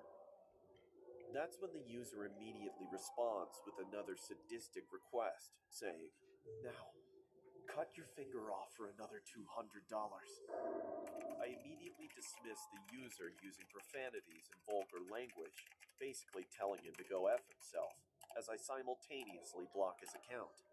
I then went into the washroom and began to sit in the bathtub to reflect on my bizarre decisions and what possessed me to do such a thing. I could then hear my phone vibrating on the bathroom sink several times from the notifications set on my phone. As I got out of the shower, I checked my phone, only to see the notifications were from a user with the same profile name on Instagram. I could tell that the user was obviously a stalker, as he had no followers, but was following at least a couple hundred others. I then opened the user's messages, only to see screenshots and video footage of what transpired within our OnlyFans interaction. As I scrolled up, I noticed a lengthy message from the user asking me to bring a knife to an undisclosed location if I didn't want him to send this to anyone else, almost like I was getting taunted and blackmailed at the same time. I ended up accepting the user's messages and replying with a firm, I'm gonna sue you if you don't delete those images and videos. He then responds with an image of my mother's Instagram and says, "Is this your mom's Instagram?" I then reply with, What the Don't do it! I'm begging you! "Go to the park now." Okay, fine, you win. I'm leaving right now, you freak! That's when I tucked the knife underneath the band of my leggings and began to walk towards the park. I then text the user for further instructions as I surveyed my surroundings of the park, only to see a homeless-looking individual laying on a bench. That's when I get another text from the user saying, "Since you didn't want to cut your finger off, cut his, and I'll leave you alone." I then pulled out the knife and began to approach the homeless man, as I could see he was completely passed out drunk from the empty alcohol bottle laying next to the bench he was sleeping on. As I cautiously approached the man, I began to elevate his pinky in midair with one hand, while raising the knife with my other hand. I then swung the knife in one quick motion. That's when I ran back towards the main road as the man screamed in agony.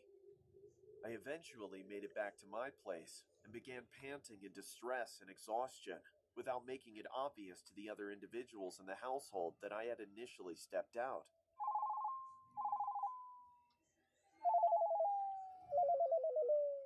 I then abruptly got a call on my cell phone. I was a little hesitant to answer the phone, considering I had not given out any personal information to the user.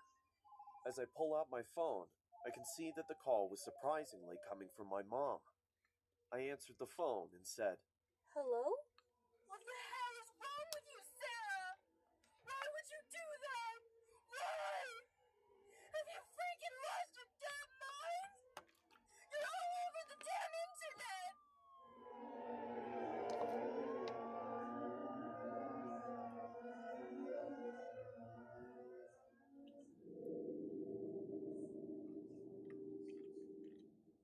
I was 22 years old and was always despondent from the lack of job offers I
la foto, porque según que le movía el agua a otro güey.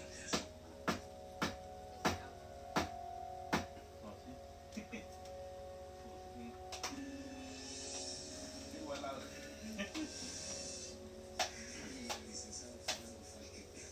Yo no estoy buscando hidratado de hombre ni de nada.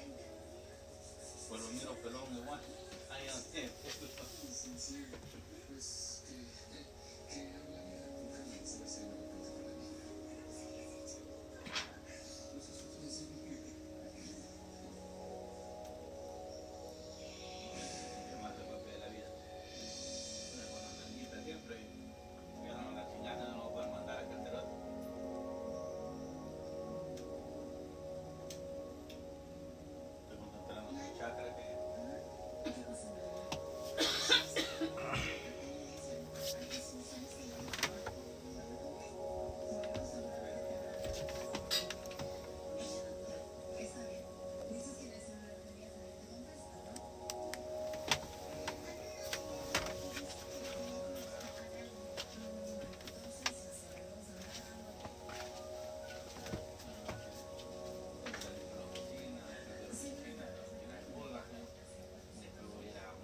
sí calienta machín. ¿Quién? El Mike. ¿Hasta dónde va primero? El programa lo dice con la bola de mesa. No, chiquita. ¿Estás hablando de mí? No, es Verónica. ¿Quién es Verónica? Está buscando otra vez Valentina. Bueno. Qué bueno que ya aprendiste tu celular. Se viene acabando la película. ¿Ya vienes para acá? ¿Qué? No bajaría.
right. Miren qué cabrones son. Ninguna pieza de la vieja le quedó a la licuadora nueva. Ni esta mierda le quedó.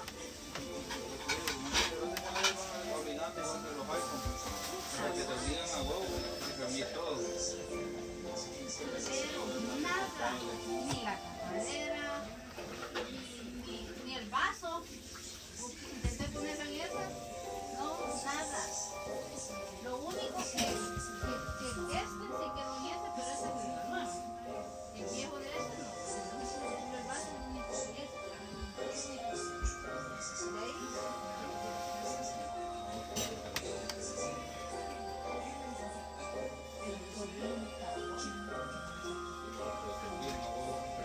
Todo nuevo. Nada, solo ese vaso y el otro pues porque es el mismo, porque le quedó.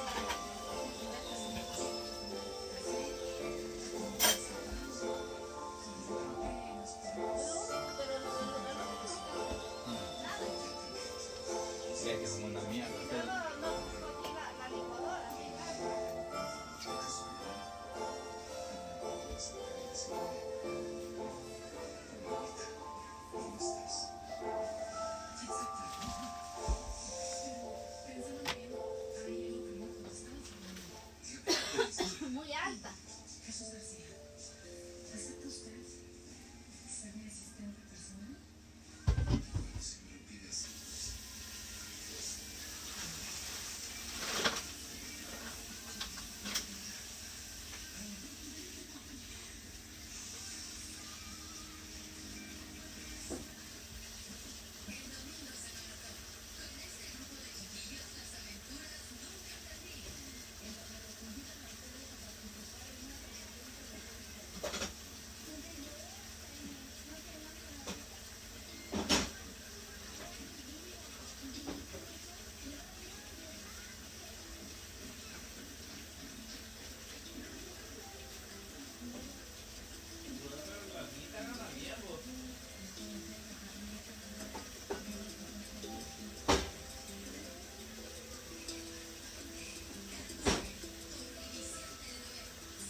sabes que Jesús tiene novia, ¿verdad?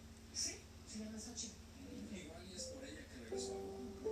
No, renunció a un paquete de negocio que sabes muy bien por qué. Es que hasta lo que yo sé, pues ellos van muy en serio. De hecho, de casualidad, me enteré que hoy va a ser su primera noche de amor.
si soy tu hijo? Se tragó, chamaco.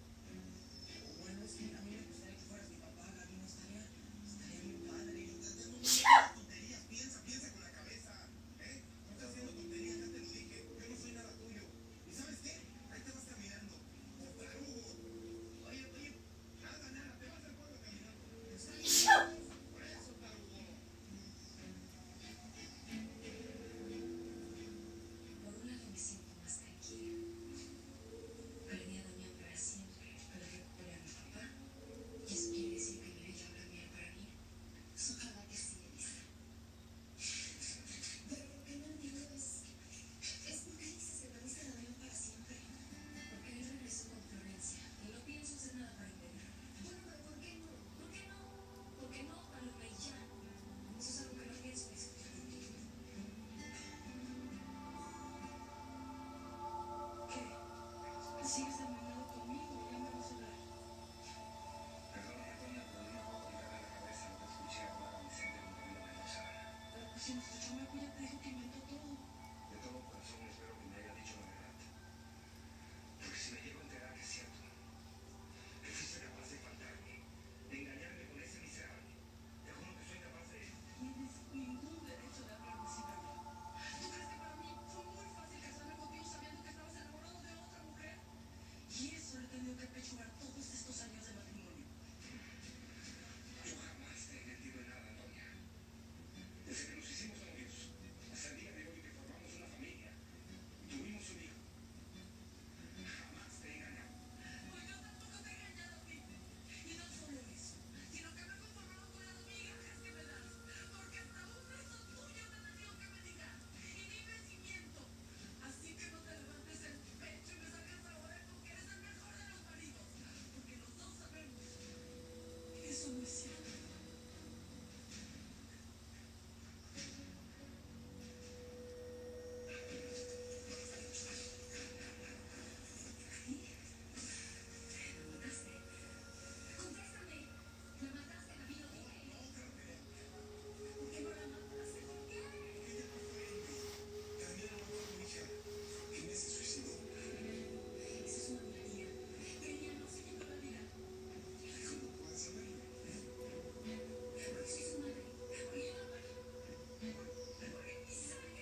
Las tiras, ajustas y metes, pero aún así se salen, se aflojan y se amontonan. Es tan frustrante. Este es Bed Bunny, la nueva sábana ajustable que abraza tu colchón durante toda la noche.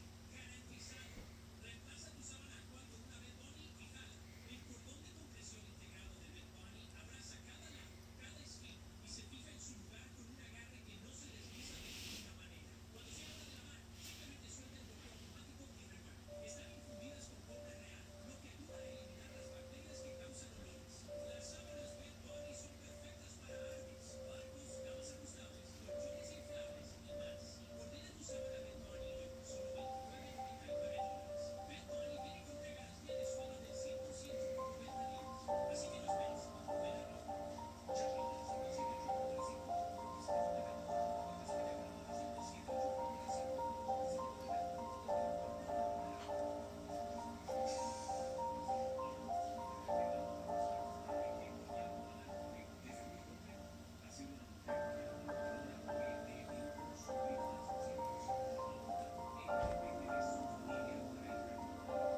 Pero...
Blue Dream.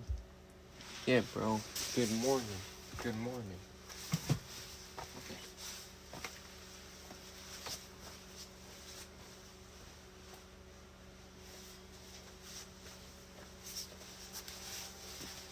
Good morning, Blue Dream.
breakfast is ready.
Good morning. Oh. Time to eat.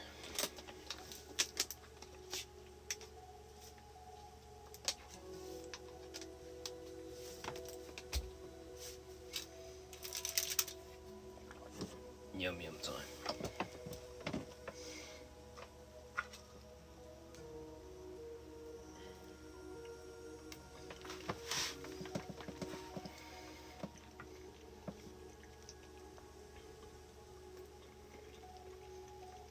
Did you sleep well? I took 2 sleeping pills, which I just realized. This one, I took 2.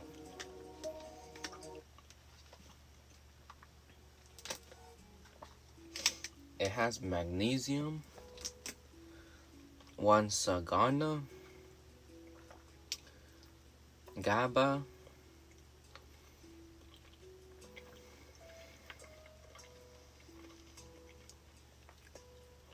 L-triptophan,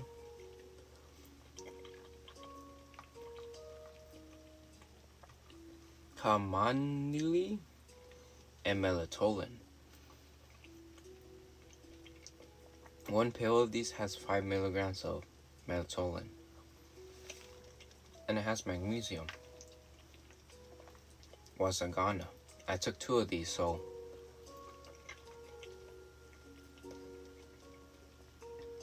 that's basically 10 milligrams of melatonin.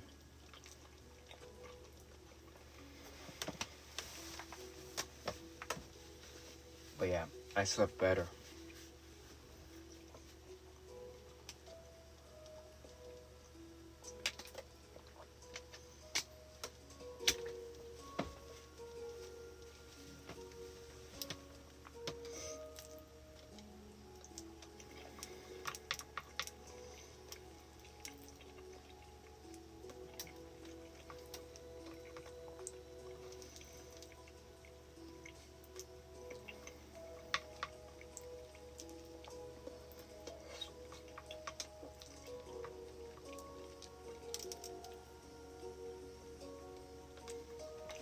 And the good thing is,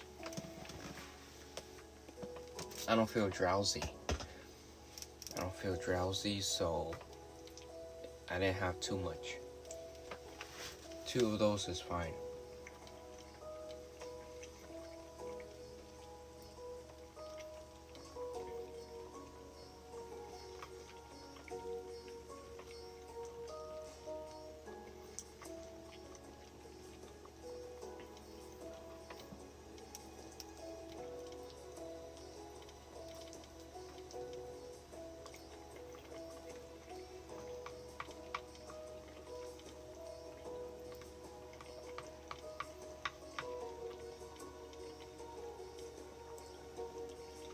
This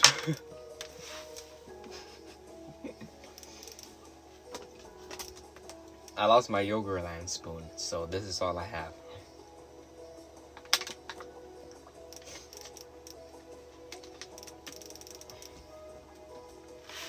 I lost both of my Yogurtland spoons.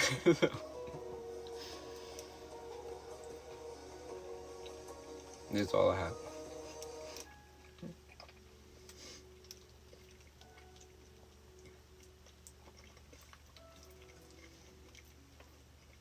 W spoon.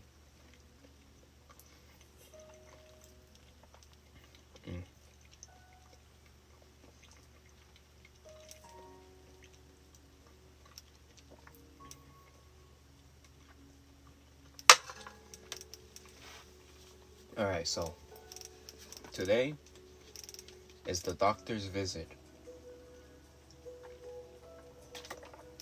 Today we go visit the doctor to see how everything is going.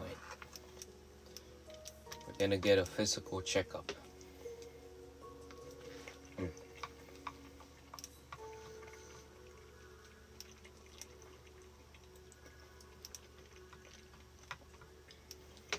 The appointment is at 10 in the morning.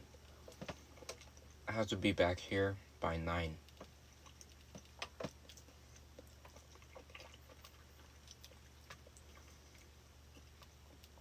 Are activities canceled for the day? Hell no.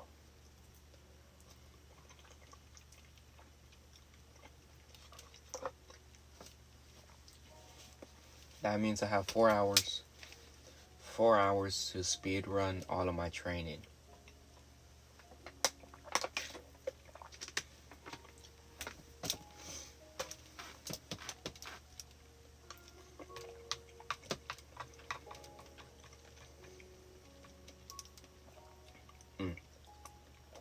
So it's for the doctor to study you at a resting state. Hell no.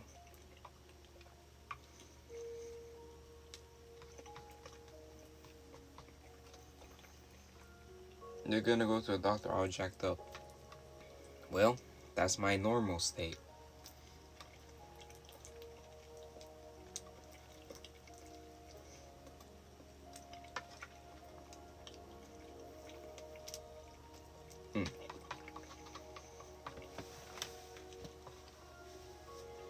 Thought it would be like,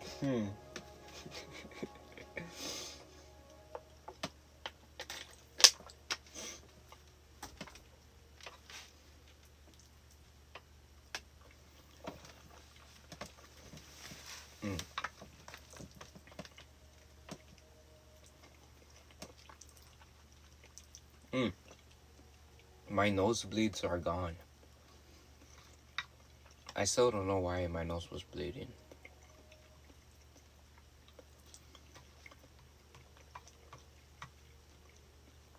I mean, I stopped taking the collagen powder, but I have been taking I've been taking collagen gummies instead. But no more nosebleeds.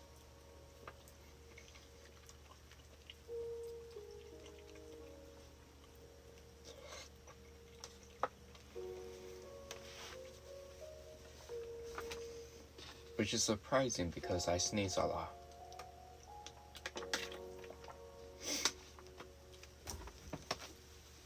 Alright, anyways, I gotta eat fast.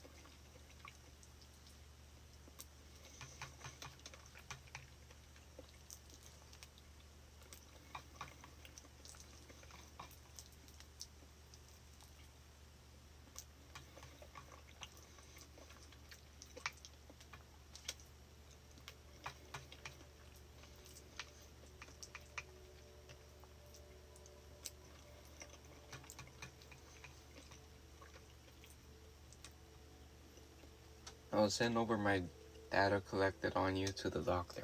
Alright, good. Good.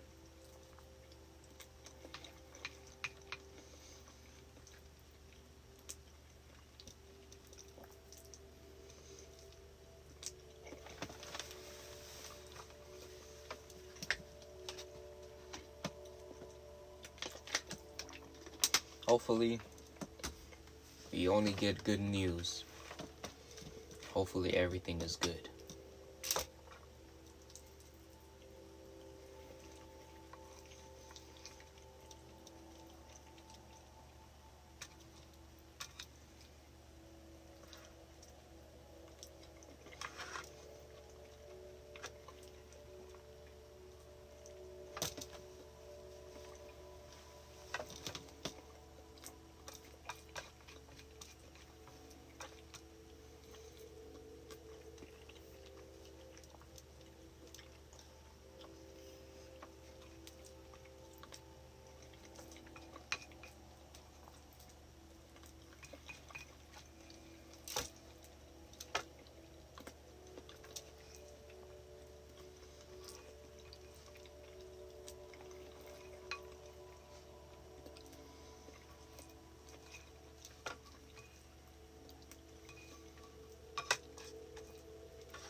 There we go.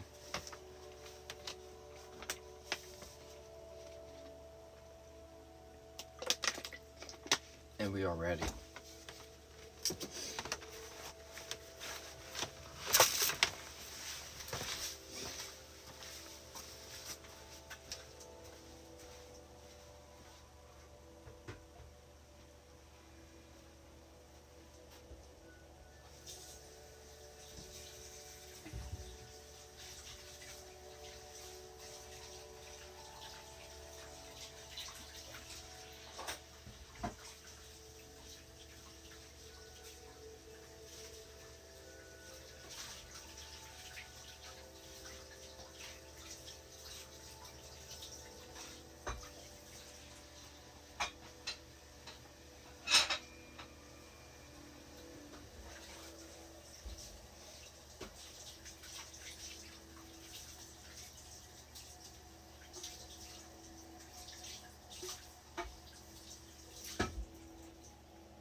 I'm gonna use the bathroom.